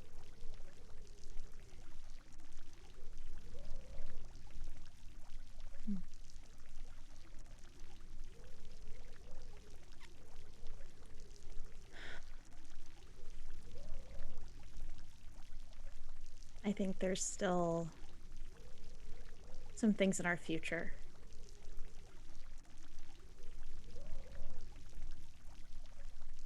I know you believe that. And that's why I want you to come and help us build something. Help us bring the Commonwealth back to what it always should have been. I could use you by my side. Voice of reason.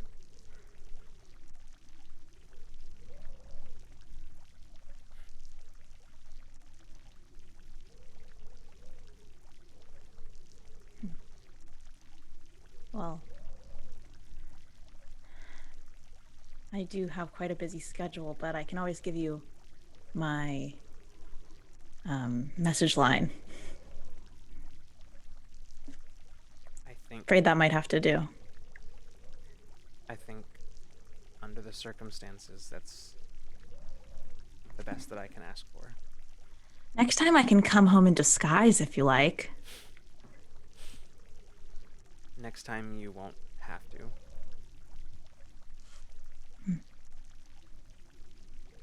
Whatever you're gonna do, just let me know when you do it.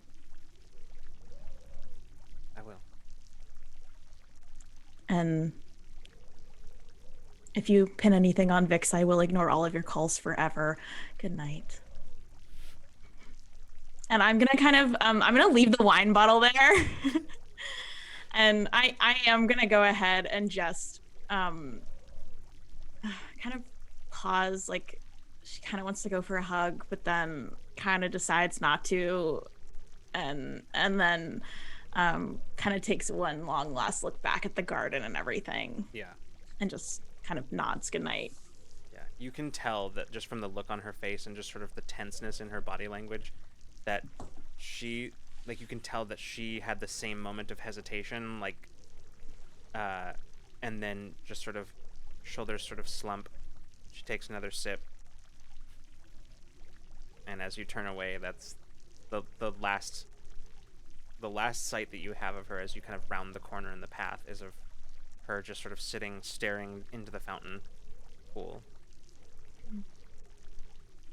That fountain has all of these different stones at the bottom that Vix and I used to throw into them when we were kids, like instead of coins, because we don't have coins. So it's like they're wishes, but they're stones.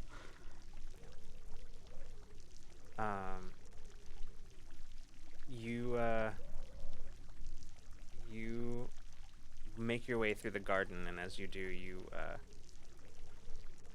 once again reach the gate and step out once again into the night city air. At which point, we're going to cut back to the Resistance base across the galaxy. First of all, though, Cypher Unlimited, thank you so much for the raid. Welcome, raiders. I don't know if anybody has kind of came in the middle of an intense moment, which if you've been here through raids from Cypher Unlimited before, should not be surprising to you. Those of you who somebody will probably link a guide to you, but if you're interested in knowing what's kind of getting a general idea of what's going on here in Infinite Horizon, our Cypher system, sci-fi supers game, somebody will link a guide. Thank you, Freeman. So yeah, that'll give you a quick overview of what this show is about and give you at least enough to kind of catch up a bit. Cutting to the Resistance base across the galaxy, we're going to I'm gonna say we're gonna go with Mason here. So Mason, back in your room after dinner, you're sitting settled with your terminal open. The information that Cade sent you about the contact that she wanted you to look into, the person that has contracted her for some freelance work. And when you, the last time you were looking at it, last time you had a moment to sort of look it over, just a quick glance, you noticed that there was something kind of odd about it, but like just sort of instinctually, just your private, your detective skills sort of kicking in, those instincts that you'd honed over the years kicking in, and you could tell that there's something off about it, but you couldn't quite place what it was. And as you're looking over it, you look over the dossier, and you're seeing a file on a what looks to be sort of a scientist in what looks to be a kind of low level private private lab, basically.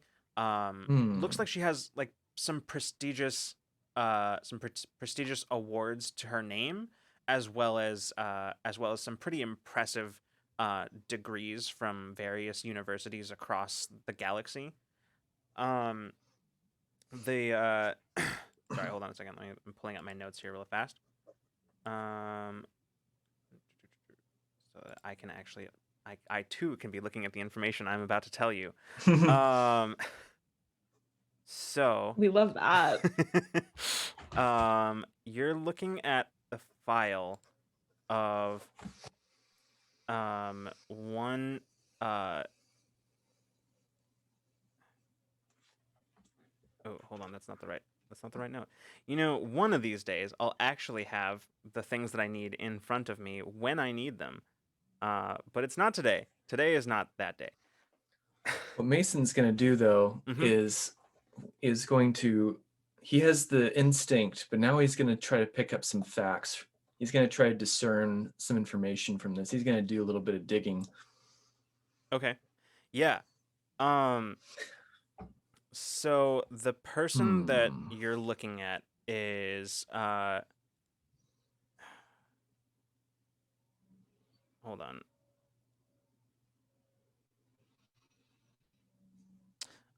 So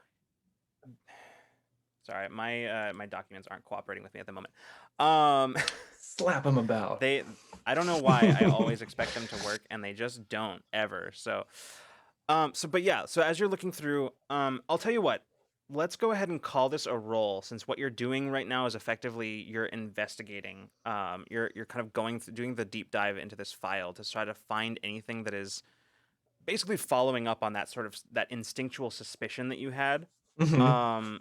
So we're gonna call this an intellect roll. The difficulty of this is going to be 5.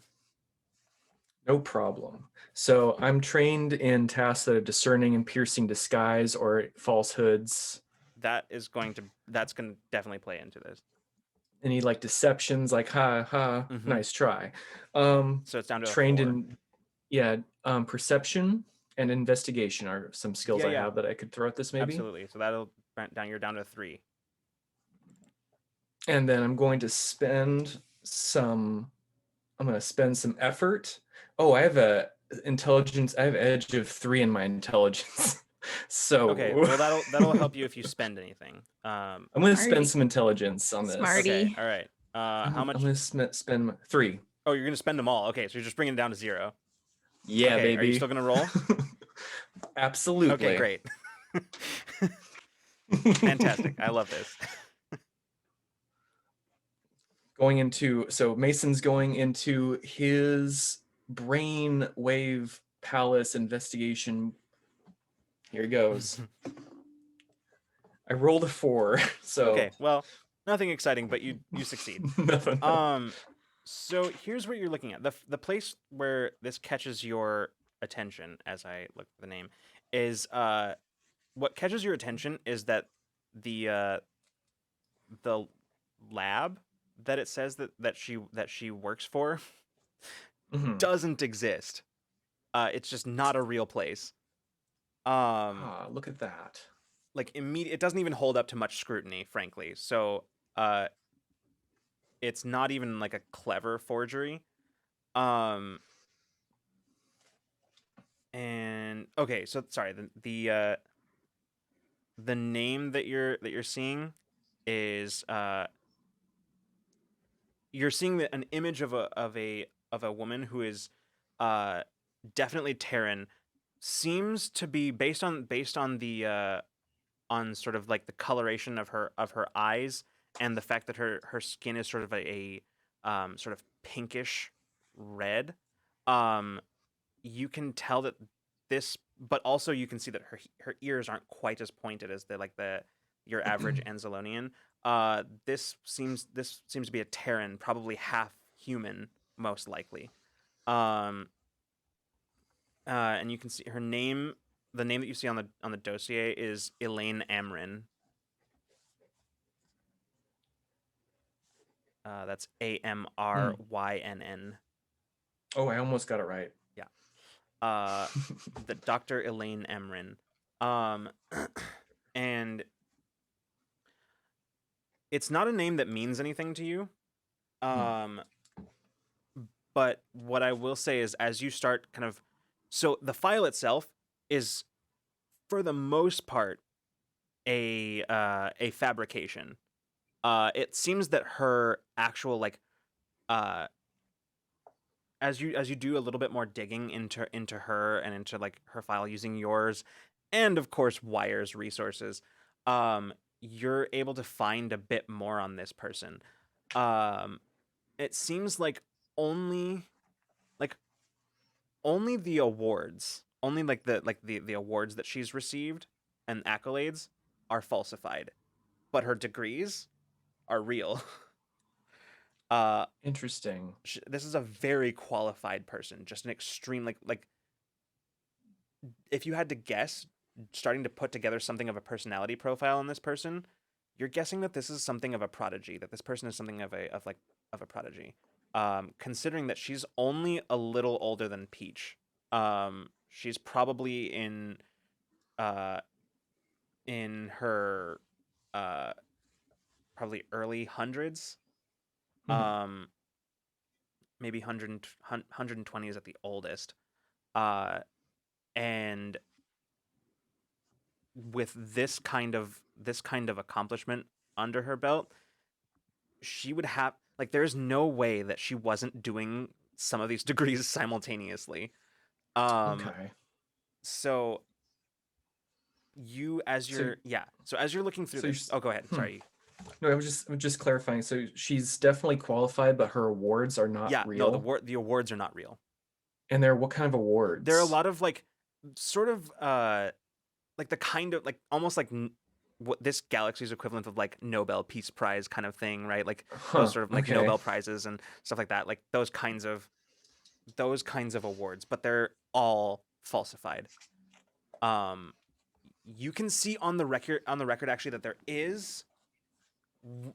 as you're doing a deep dive through her record, you can tell that there is one note where there was an award for scientific excellence that her name was put in for, but as you're looking at it, you can see that at the last minute she was removed from the nomination for it. That you're not able to find at this moment. You're not able to find any particular information on that. What I will say here, because here's the thing, you actually find something much more interesting than that much sooner, and that is that until recently, in fact, according to the records, currently is an employee of Silverbreak Genetics. Oh, there it is.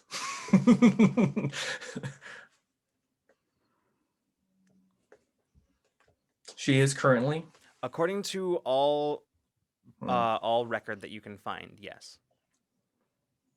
That said, that file, like any kind of file on that, on her employment there, is like the public stuff tells you nothing about what she does, just that she's sort of a lead genetic researcher there.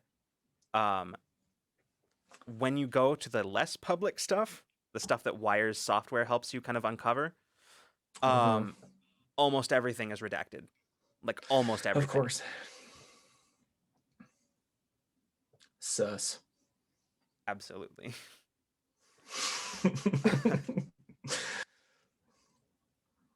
So, that's basically was, as you're sort of going through this, that's kind of what you uncover about this person.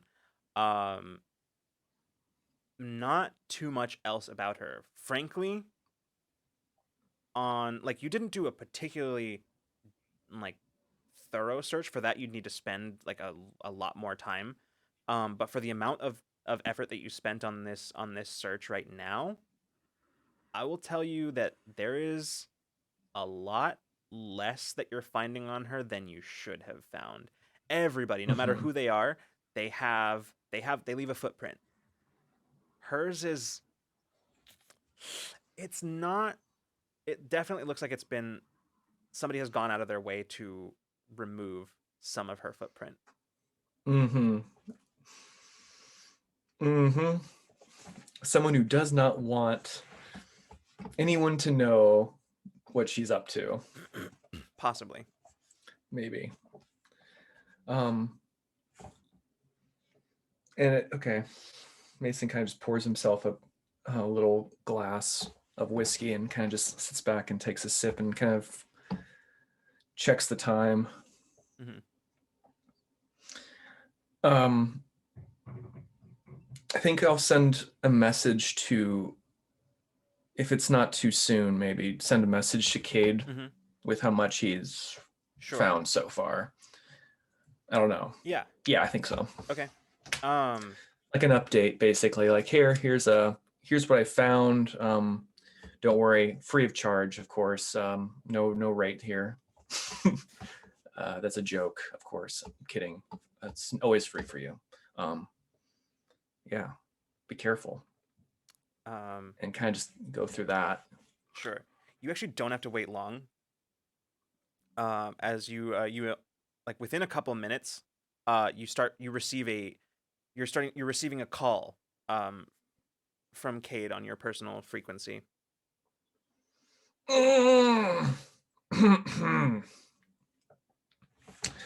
Pours another.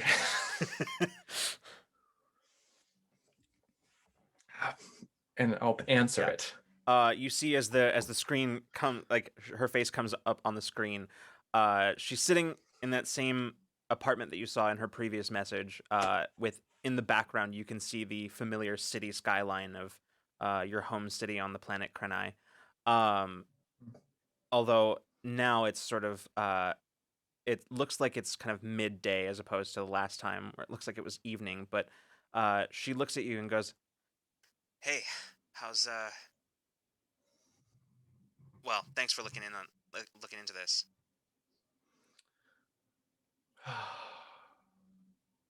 Miss that sky. I know it's dirty, but I miss it. Yeah, it's gotten a lot dirtier since you were last here. Perfect. Yeah, no worries.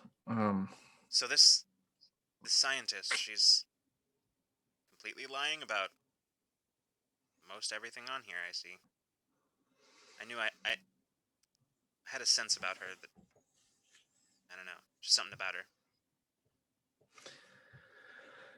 You're right to feel that. You know what I always say. Follow your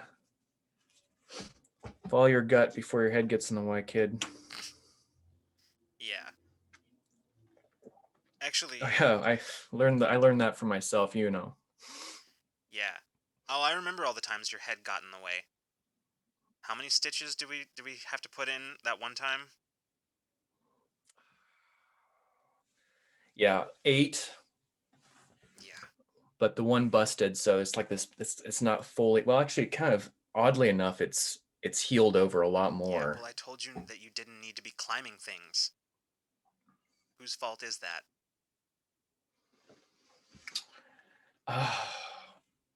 The guy chasing me. Yeah, I guess so. Listen, I actually think I could use your help on this one. If you've got the time. All right. Yeah. Schedule's wide open. Good. I've got an apartment in the city, not too far away from the old home. Send you coordinates and you can find me there. I don't know. Just have a bad feeling about this one. Could use some backup. I got you. Yeah, I'll get ready. Great. I'll I'll make some preparations and yeah, just get here as soon as you can. Roger that.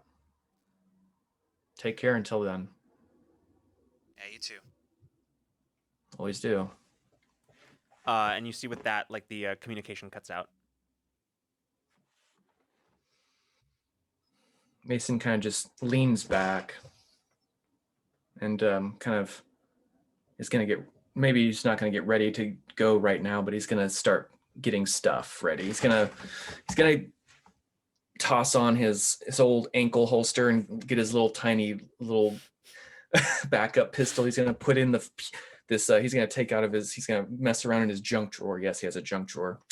Gotta love it. He's going to mess around in it, and he's going to pull out this little bullet, this round, and kind of shakes it. It's the fear poison round. He's going to just kind of load that into the pistol and just put that into his boot holster, and he's going to kind of just make sure everything else is kind of ready and start getting his things ready. All right, sounds good.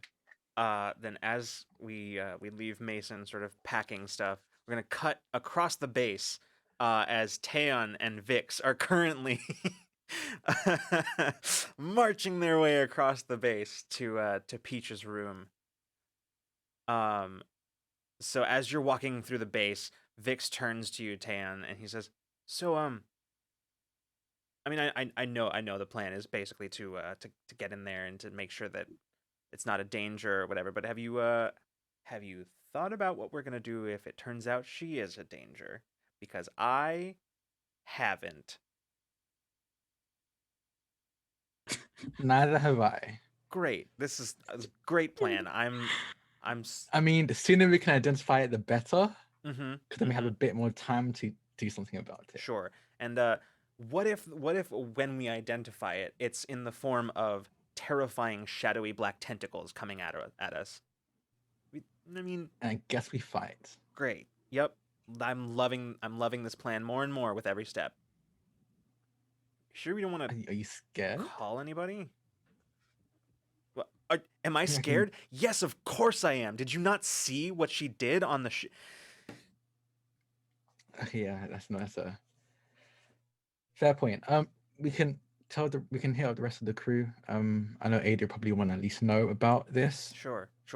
And I'm assuming Bina and Mason would as well. Yes, Mason is what I was going to say, because he has that terrifying cop look that he gives people. You know, the one where he's just kind of like, you know that one? Okay, I just want to rewind real quick. So you think that if we came across shadowy nightmare tentacles, Mason's look would be enough to stop them? I don't know. I'm freaking out here, okay? Okay, yeah, no, you're okay, that's fair, I understand. Oh, okay, cool. I was gonna hit the comms. And like yeah. And just, This is hysterical. Bina, Mason, could you come down to we're just outside Peach's place, room? Can you come down here, please? Thank you. What is it? More cloud? Is it more cloud bells? What's going on?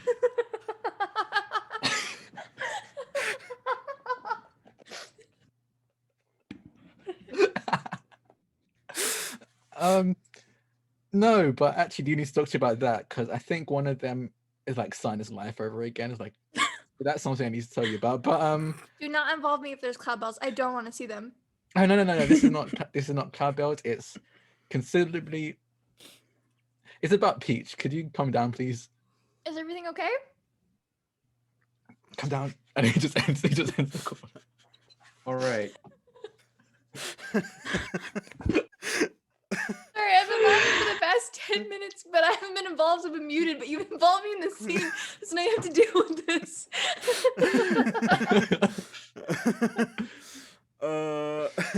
I guess I'm coming. I don't know where I was, but I'm in the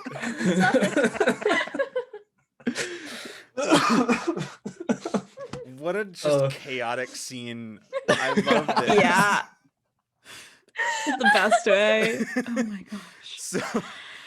So you all meet up right outside of Peach's quarters.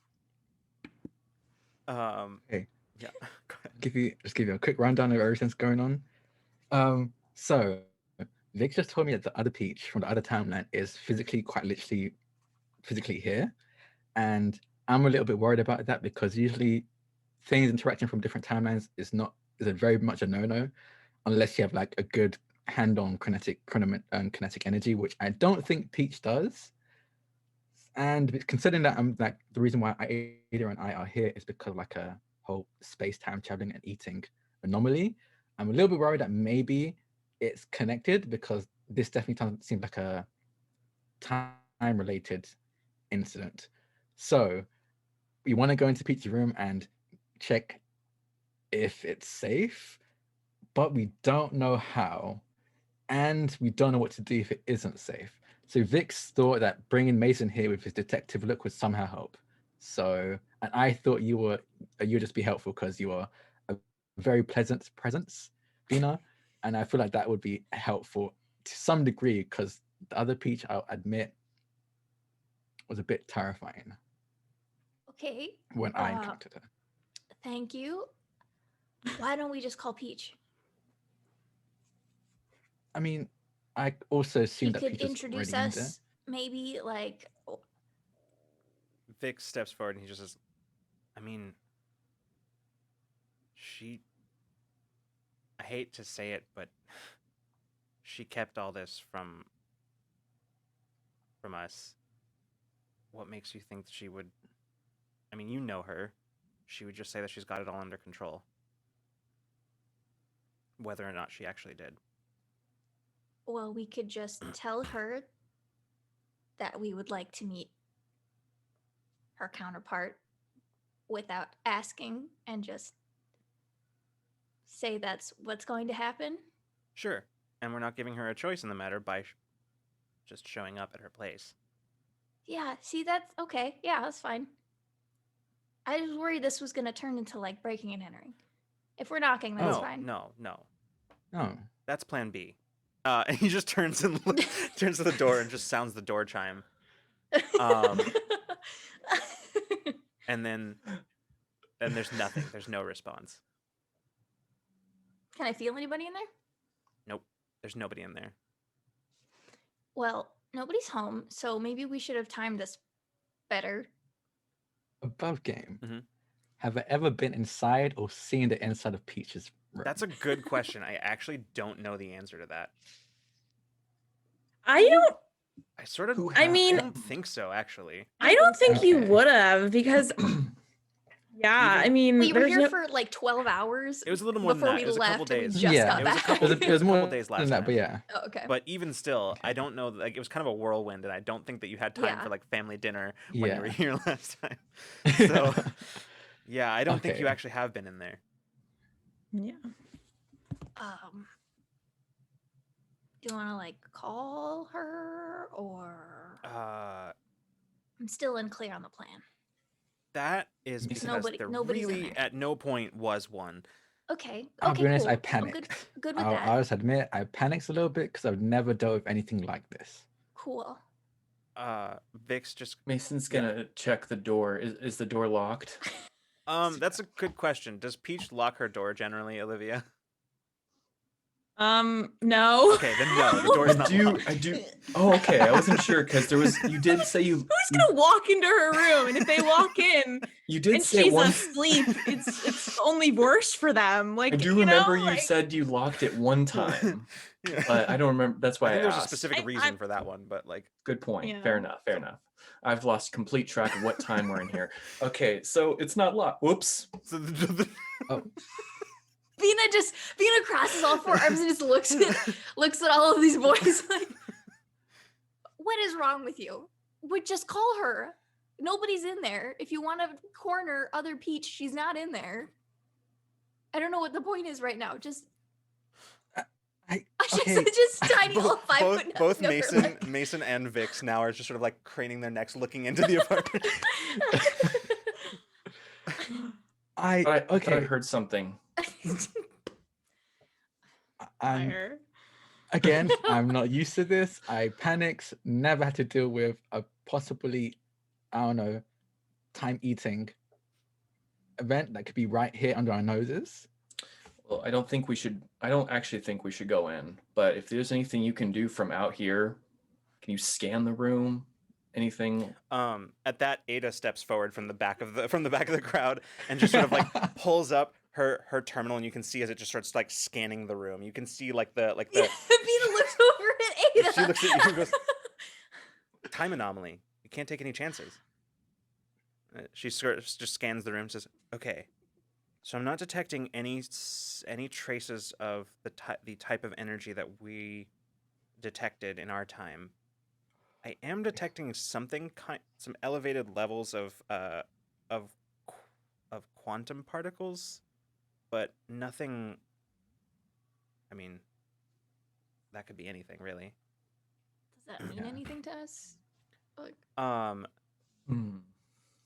It's to Taeon it would, because basically like it's the kind of stuff that tends to happen when, like, in addition to like the chronokinetic energy that just sort of leaves traces when you do things like far step or when you like shunt things through time and whatever, there's also an effect that those kinds of things have on like the fabric of space-time, basically, where like it doesn't necessarily damage them in any way, damage the fabric of space-time, but it leaves like an imprint on it whenever something like that happens. Kind of like I was here, Yes, kind of graffiti, basically, kind of yeah. spray, like this happened. Yeah. Okay, It's more like it's like a wrinkle, right? You take something apart, and like if you break something, you rip a piece of paper, you can put the pieces back together, but the rip's still there, right? Like it's still, you know. Yeah. Tim was like, okay, that's a bit of relief, but also it does mean that the other Peach must have been here, because I don't see any. I'm usually the only one. I feel like I'm probably the only one that would leave behind particles like this, unless you're also someone that's from a different time and might be have that residual radiation coming off of them. Where is Peach then? Oh, I didn't. You're muted. Like you didn't. We couldn't hear you for like the first part of what you said for some reason. I think we were asking the same thing. Where are they if not here? Okay. Yeah. I'll call Peach now. I just press the comms. Peach. You see as it tries to connect, and then it just says, out of range. How far does this go? Usually these comms. At least, the personal comms, have a planetary distance. What are you reading? What's up? These comms have like a planetary distance, right? You should be able to connect nearly anyone on the planet. Hold on. I don't. Peach is apparently either not on planet or her comms are down. There's this weird energy that you just picked up in her room, and now Peach is out of range.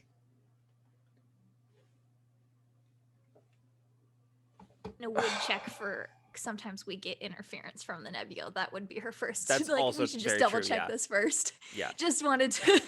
Yeah. I'd forgotten if there's any nebula interference, like let's Yeah, that's let's why. take off the That's local boxes specifically first. that is specifically why there is an intercom system in the base, because that is local and doesn't get as much interference from the nebula. So, whereas personal comms definitely do.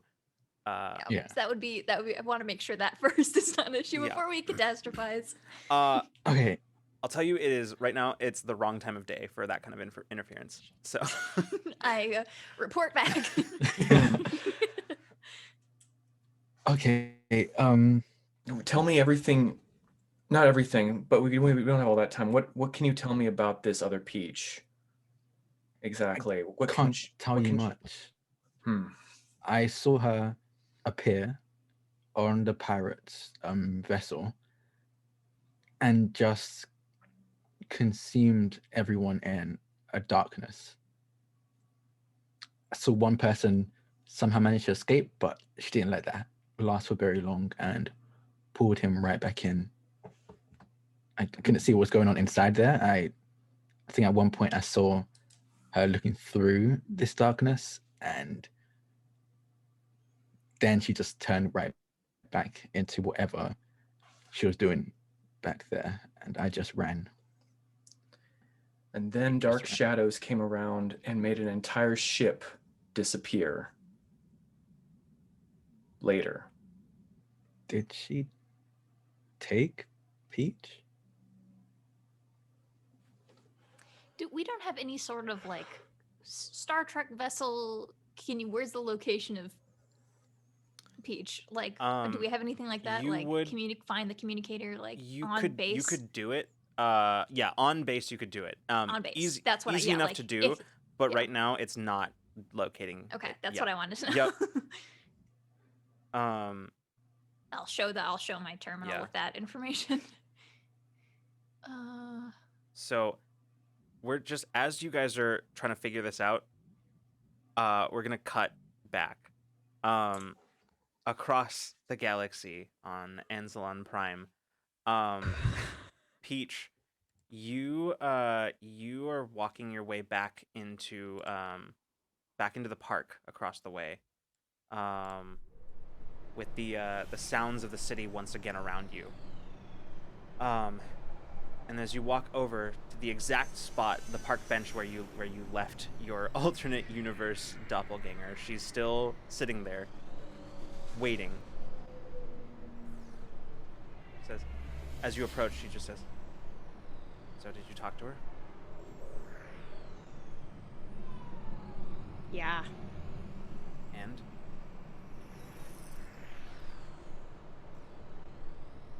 Can't say I'm surprised, but a little disappointed. Yeah. I guess it doesn't hit quite as hard when it's not coming on the heels of accidental fratricide.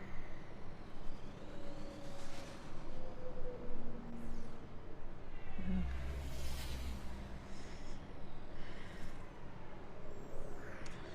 I don't even know where to start on that one. Sorry. Let me help you out.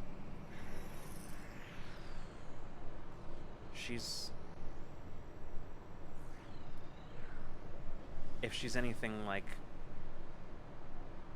our mother in my universe, then, which I know she is, then she probably tried to tell you about how this was all about protecting people, making sure people had the life that they were promised by the society they live in. Here's the thing about that. Going up and out. Yeah. Here's the thing about that, though. The Corps don't care about that. The Corps don't care at all about that.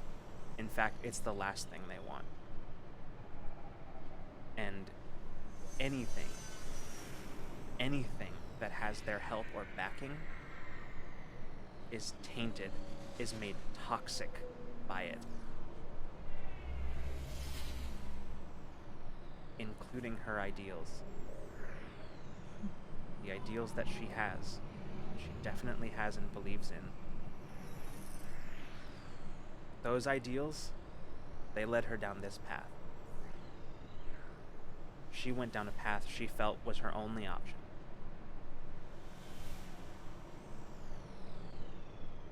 And now look where we are.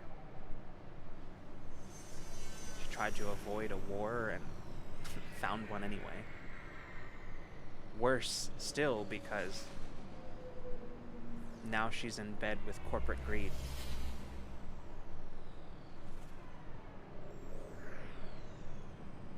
At least the other way, if the territories had been allowed to expand into each other to inevitable conflict, at least that way, the Commonwealth could have claimed to be clean of corporate influence.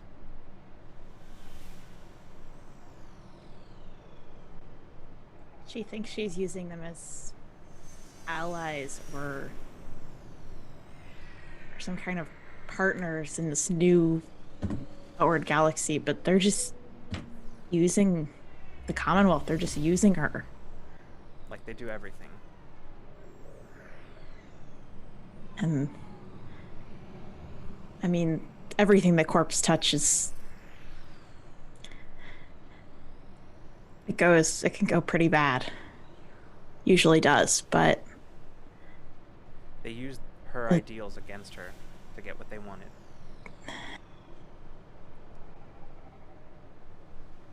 It was an important lesson for me.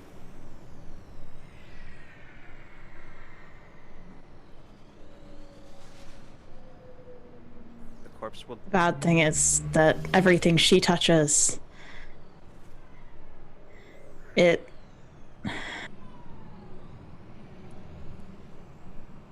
gets fixed, it gets stronger. Her influence, the Commonwealth's influence with the corpse backing, is a really, really bad enemy to have. It is. But I didn't bring you here to talk about her.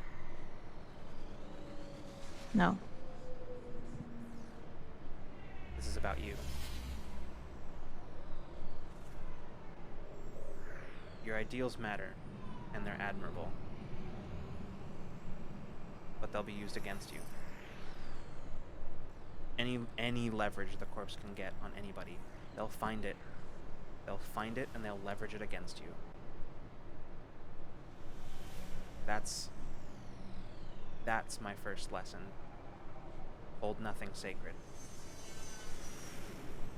Because one day you may be forced to abandon it. Oh. But choose to abandon it? How is that any different? It's different because it's your choice. It's a choice you're making. A choice that isn't being made for you by somebody with motivations that you don't know or understand. But you know. And you know, I know you do, that you have the vision. You have the vision to carry this galaxy into something better.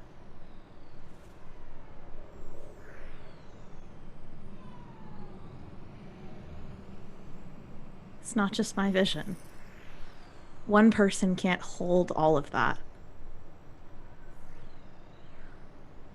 I try every day to do that, and some days I do it better than others. I hear what you're saying. I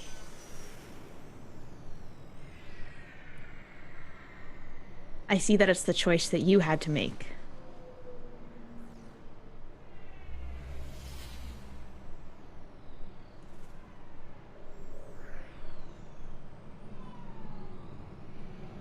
It is. I didn't expect you to agree with me. Or to see it. Maybe because of what we've experienced or haven't experienced, we're a little too different. But you'll see it. Just like I did.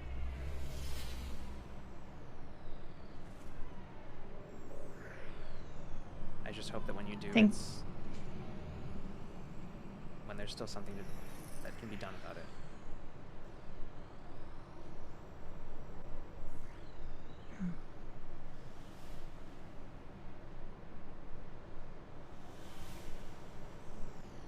You ready to go back?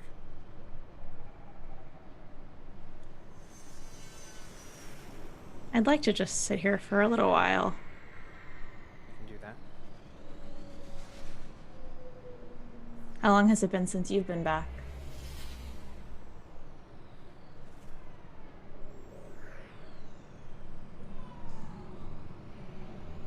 Years.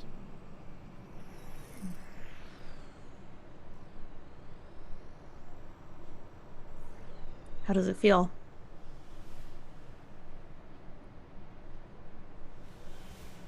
If I'm being honest, Doesn't feel like anything. I left this place behind a long time ago.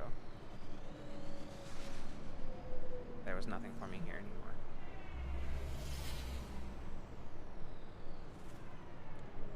You can never really leave your home behind.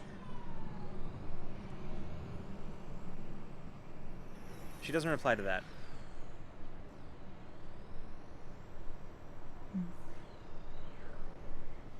And although it's kind of weird, I'm gonna like reach. I want to grab her hand.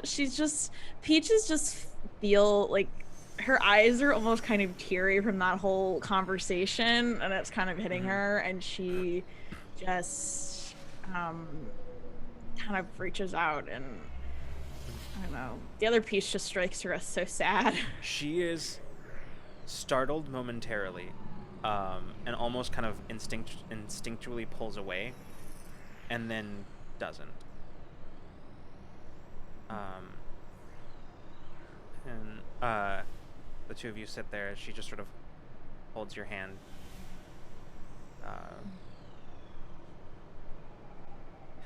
And she looks over at you and says, Sometimes I miss being this. Being like you.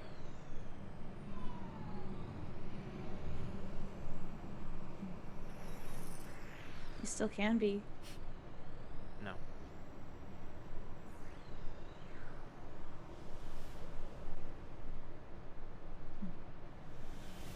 Well, you're here to make me a little bit more like you. Maybe I'm here to make you a little bit more like me.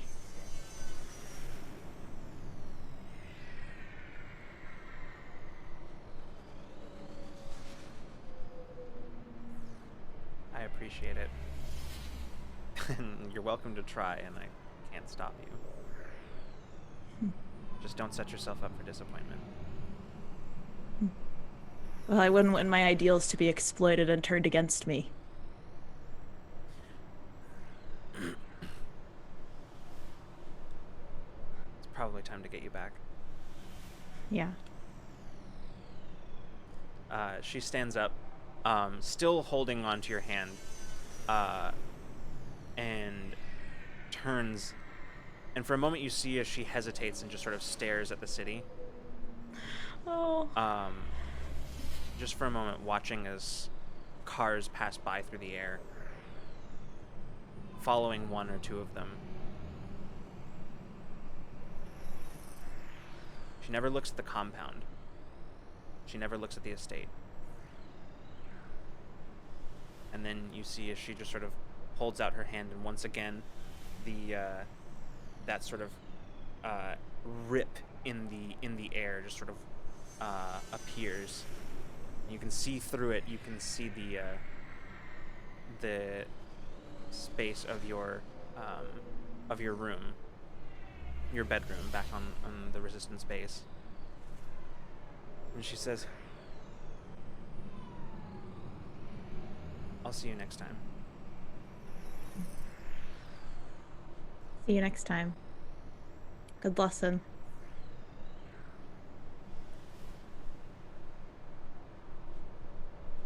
And gonna walk through. You step through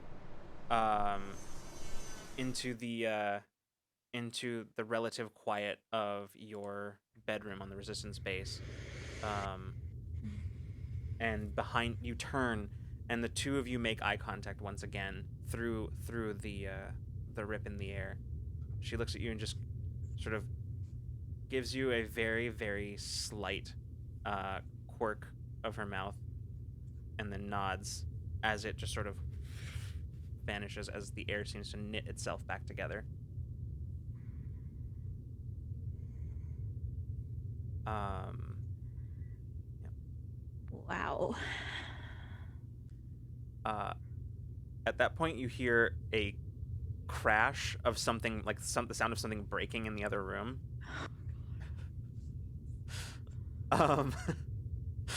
And you hear the sound of like muttering voices Vix, are you in here? just dead silence, And and then it all just like suddenly stops, and you just hear, I'm gonna go out into the room. yeah. You see Vix, who is currently like has clearly the scene that you're seeing in front of you is like basically like the flower vase that was like on the table next to the door has been knocked over, and Vix is currently on the floor like trying to like frozen, holding part like the pieces together, and just sort of looks up at you. Behind him you can see where Mason is just sort of in the doorway, full on like face palm, and then in the hallway you can hear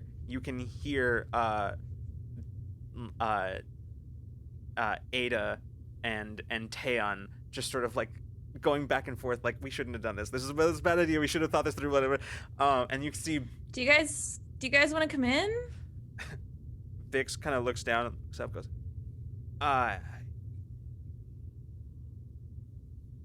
yes. It's okay. I'll make Taeon fix it. I don't know if I can do that. Hold on. He just broke it. Oh, yeah, Can't I you can. just rewind? Yeah, I probably can. I can probably like, use repair flash. Sure. I think. Just I'll play with that. allow it. So That's good. I'm just gonna kind of peek my head out. Like I'm just. This is such a ridiculous situation. Have you invited? Did you invite us in? Is But that yeah, what I happened? invited you guys in. Yeah, sorry, I lost my train of thought Mina, there. with her forearms is going to flick Taeon, Ada, Mason, and Vix at the same goddamn time, just like in the forehead, all four of them, Ow. and just gonna walk in. Oh, yep. Yep. I'm gonna assume that was deserved. She walks in and sits down. So, and he kind of like, Tan like walks in. Where have you been?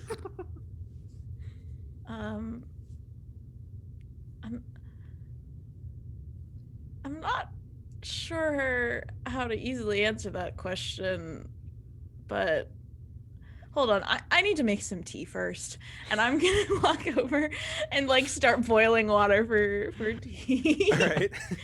Yeah. Okay. You do so. You guys want Mhm. you guys want anything? You guys want tea? I'm okay. Okay. Vex, you're getting tea, and I'm I'm just gonna. Yeah, Vina can definitely feel that Peach is definitely like a little shaky and like just upset, tense, confused. So I think then Bina will join you in the like. Is it like a kitchenette or is there like a full kitchen in another room? I think it's just a kitchenette kind of Yeah. thing. Yeah, Okay. it's like It's just in on the other living side of area. the living space. Yeah. Okay, yeah. So she'll follow you over there, and we'll just kind of like bump elbows with you, and we'll go through like the motions of it with you, just to kind of like, here's something that we're focusing on because clearly you're having some negative, possibly unwanted emotions. So we're gonna do a process really quick because that will be calm. And I think Bina will extend kind of like on like an elbow bump, like I've done this with Alma before, but like do you need grounding? Like just emotionally I've just kind of like, do you need some calm, or are you good to feel your feelings, kind of a thing? Like, do you do it like audibly or like how? No, just- you feel it in okay. your brain space. It's Oh. probably weird because I don't know if I've ever done it to you before. Yeah. Peach is definitely receptive to that. She Okay. could use some calm. Okay, yeah. So I will extend some groundedness and like calm Okay. mentally. I Put her on a I'll frequency give with you me. this too, Bina. While you have, especially over the last several months, from time to time, you've caught some of Peach's emotional profile, so to speak. But for the first time, you're really, with this sort of like open sort of passage back and forth between the two of you, for the first time, you're catching that there's something unfamiliar in that profile, in that sort of, it doesn't feel like what you've come to expect from Peach, that there is something there that is, I mean, there's not really another word for it, but there's something there that's heavy and dark. I think I have a memory of Alma and Alel both mentioning feeling that within our group. And I'm not acting on it, but I think that reminds her of that for a moment. Thanks. Okay, tea, and Peach is gonna hand it out to whoever wants it, and then she's gonna turn back to the group and just say, "So,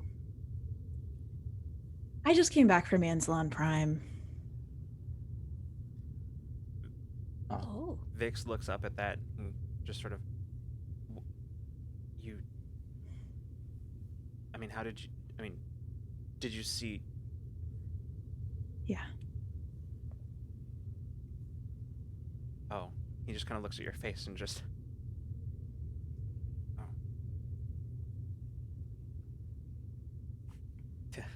Typical visit with mom then, huh? Yeah, a little worse than typical, actually.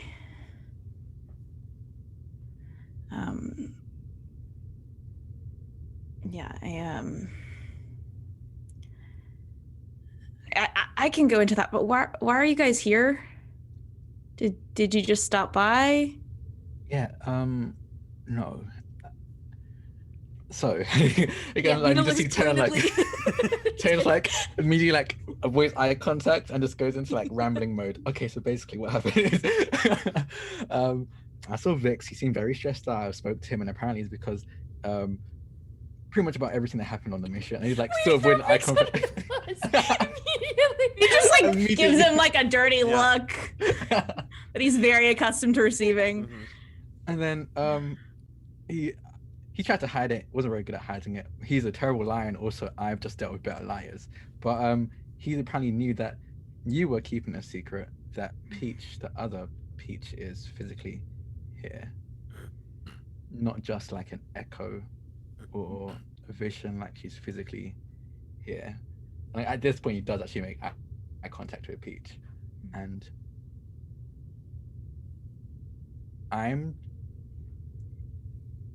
don't know what that does, and I'm a little bit worried about what that could do to specifically time itself. Whenever I pull a version of myself from the past or future, there's like a shielding kind of thing. You can probably ask the professor, but like nothing, it's kind of like how nothing really touches. There's a repulsion on an atomic level. For my past or present self, there's a repulsion on a temporal level. So we're never in contact. So the things that could or might happen because of contact doesn't happen.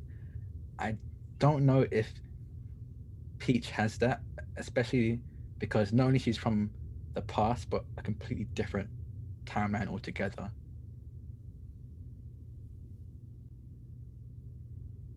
Her timeline is definitely not even really parallel, not exactly perpendicular, maybe like in between, like diagonal.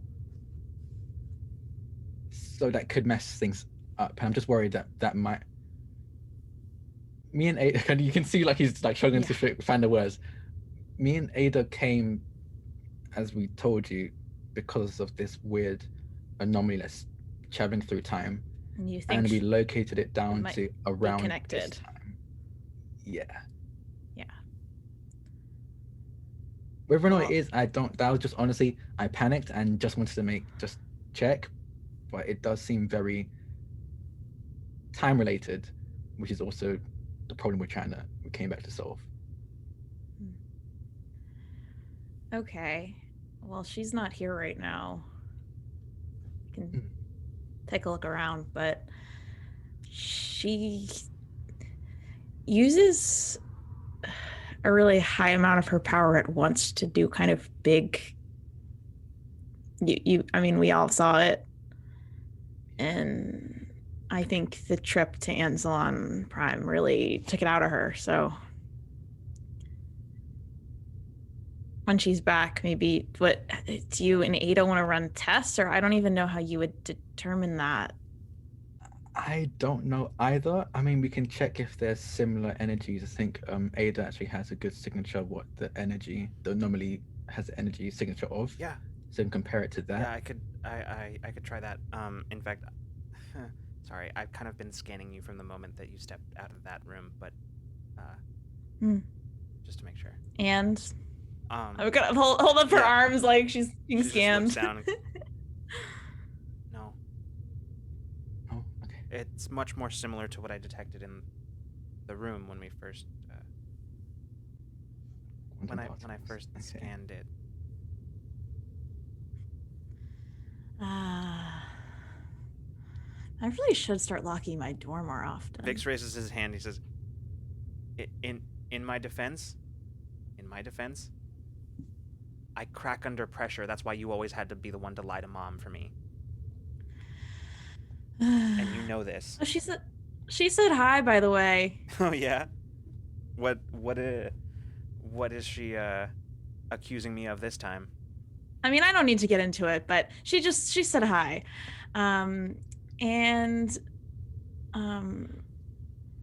Sorry, what did you, I totally lost my train of thought. What did Ada just said that she had scanned your room, basically. Oh yeah, okay. Well, you guys are at least very honest thieves. We didn't steal anything, so I guess we're just honest. There you go. Oh, there's a lot more that I need to update you guys on too from that whole trip out there, but yeah, Silverbreak and the Commonwealth are working together.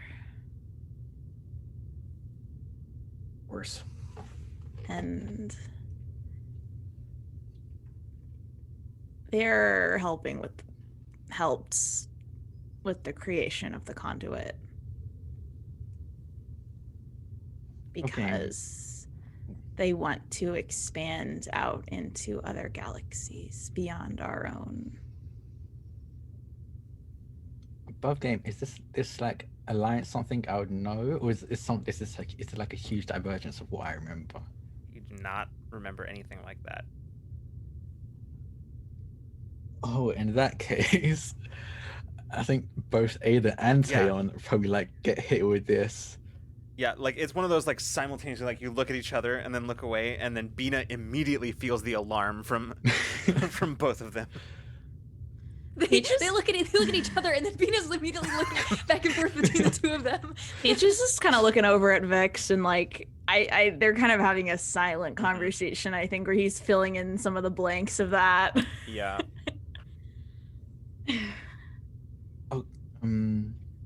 Okay. Well, that is quite literally the exact opposite of what I remember happening.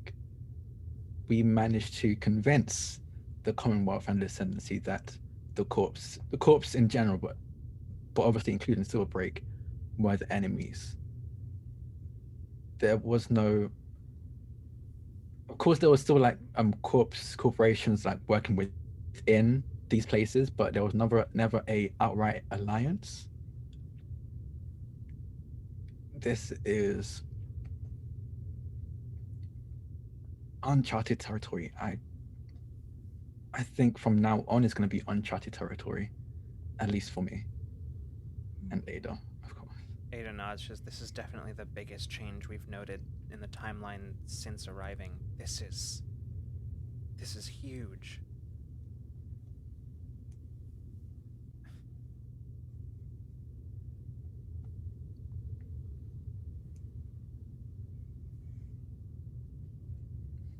I think I can maybe get a little bit more information out of it, but it may take a little bit. Yeah. So, yeah,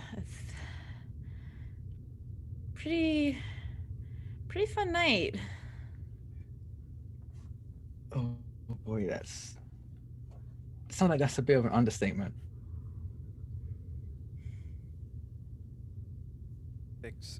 Vix just sort of, who's kind of just been sitting, watching, like keeping eye contact with you, Peach, this whole time, finally breaks eye contact and just says, "Okay, well,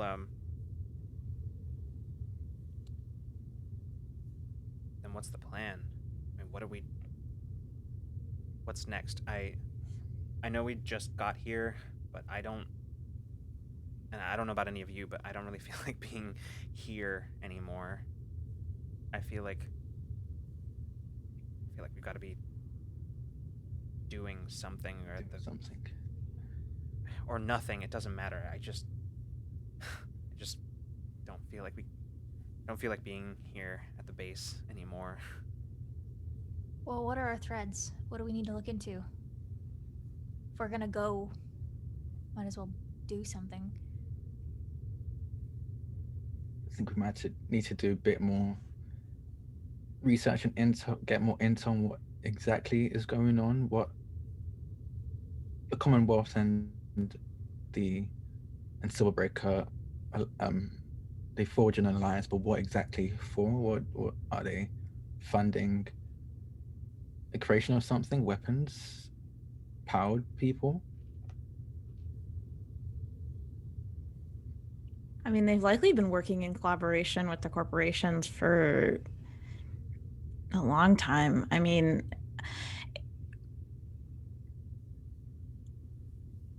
we just, I don't know, we can't let them go into that conduit into another,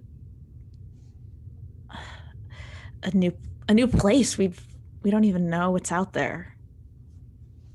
Something's out there. Awakener came from out there. They don't even know what door they're opening.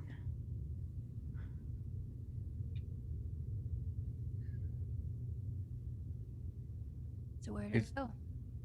You said that they're helping or helped create the conduit. Is there any way we can find out the location with this, I guess, connection we have now? I mean, Silverbreak itself is pretty hard to crack any information they have, but maybe the Commonwealth is the back door.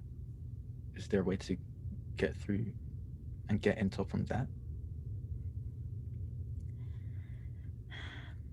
It's possible. I mean, maybe we can meet with Revorza. I can talk to her and see a little bit of what she has at her disposal and kind of use what I have, but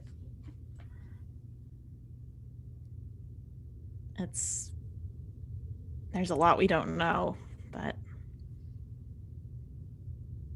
I think we can learn a lot more. Yeah. I don't know. And you can see at this point, Peach is kind of like you haven't seen her like this too often, but she's kind of at the end of her plan making brain and is more in like the process. Like she's kind of at her capacity on that one. I think Bina definitely is aware of this. Yeah. I'm sure Ada Spriggs probably also feels it, but I think Bina's gonna be like, well, maybe we sleep on it and have a meeting with Revorza and the rest of the leadership in the morning. Yeah, and Figure out our next steps from there. please don't mention the doppelganger from another reality thing in the big meeting. I don't. That would just be a big distraction. I mean, to be honest, when we told them about the anomaly, they didn't seem to believe it or care. So I don't know if bringing up will be fruitful anyway. Okay. What about you? And I'm gonna turn to Vix. Whatever gets us out of here sooner. And he, Vix then kind of in turn looks at Mason and he says, "You've been quiet." Yeah. Well, I have a job. Cade sent me a message to look into this doctor on Krenai, this facility that when I dug deeper didn't exist. They work for Silverbreak as a geneticist. I didn't get much information except that everything about their credentials is fake. They're brilliant. It's not real. Cade needs some help looking into it. And I told them I would head out as soon as I could. I was thinking I'd just go on my own. Maybe there's some work to be done in the area. Get resistance backing on a trip out towards Krenai. We make a pit stop.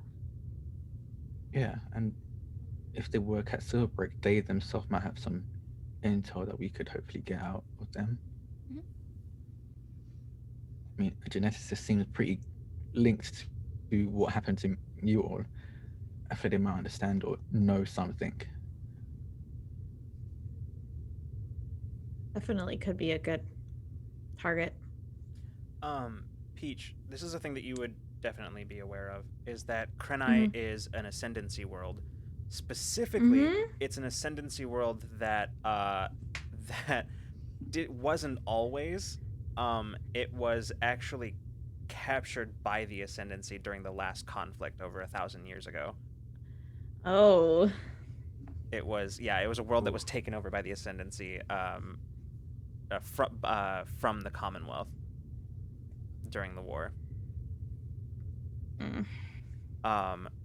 It has, just to give you a little bit of info, Krenai is a world that is primarily a world of industry. There are definitely population centers, like heavily populated centers of population, but the vast majority of the populated spaces on the planet are military industry, which has served to supply a lot of like machinery and general supplies to the ascendancy military for a few centuries.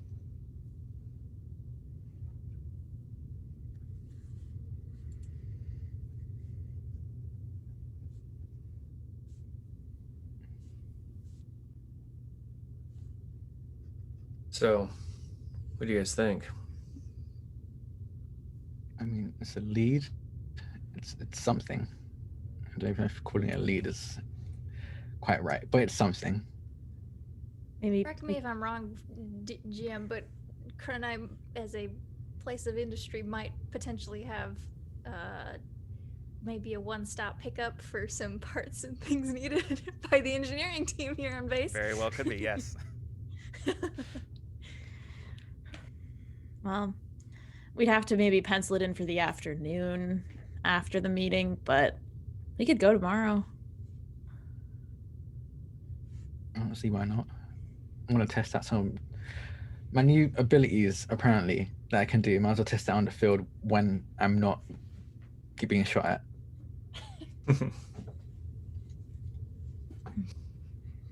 Just don't teleport off the ship.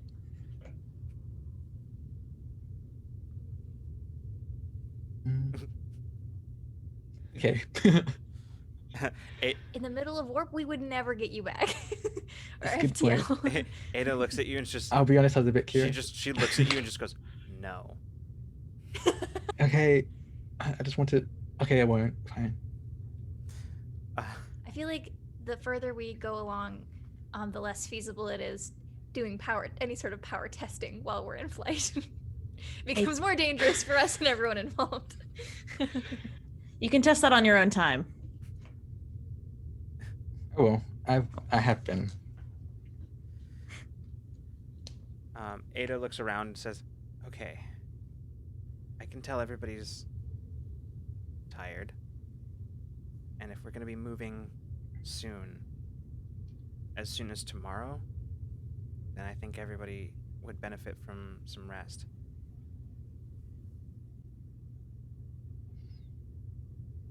Yeah, I'm definitely a little bit exhausted. You- Sorry for breaking and entering into your room without the breaking part. I didn't do the break-in, it was technically Vix. Actually, it was technically, It's well, okay. okay, yes, the breaking, sure. The entering was done first by Mason. I would like to point that out. I'm glad I'm getting the whole story. I thought I heard something. Well, And then you heard- and Mason leaves. You heard the Orzai to bed, including you, Bina. Don't look at me. I don't know what you're touching. Looks at. Hey. Taeyeon grabs Ada's hand and just goes, "Adios," and he's gonna teleport with Ada. That's so cute. She like doesn't is just sort of takes her hand and is like, "What?" and then realizes what's happening and gets frozen in a moment of like, and then you're just both gone. Antennas go Yeah, straight antennas up. just poof, and then just both gone.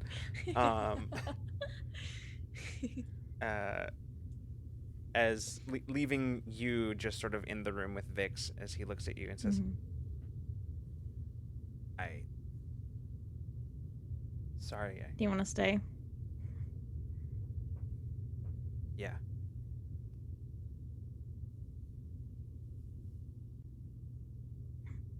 See, it's officially not breaking and entering now because I told you could stay. He stands up and like walks over to the door and closes it behind everybody, and then he walks over to you, and then he just pulls you into a hug.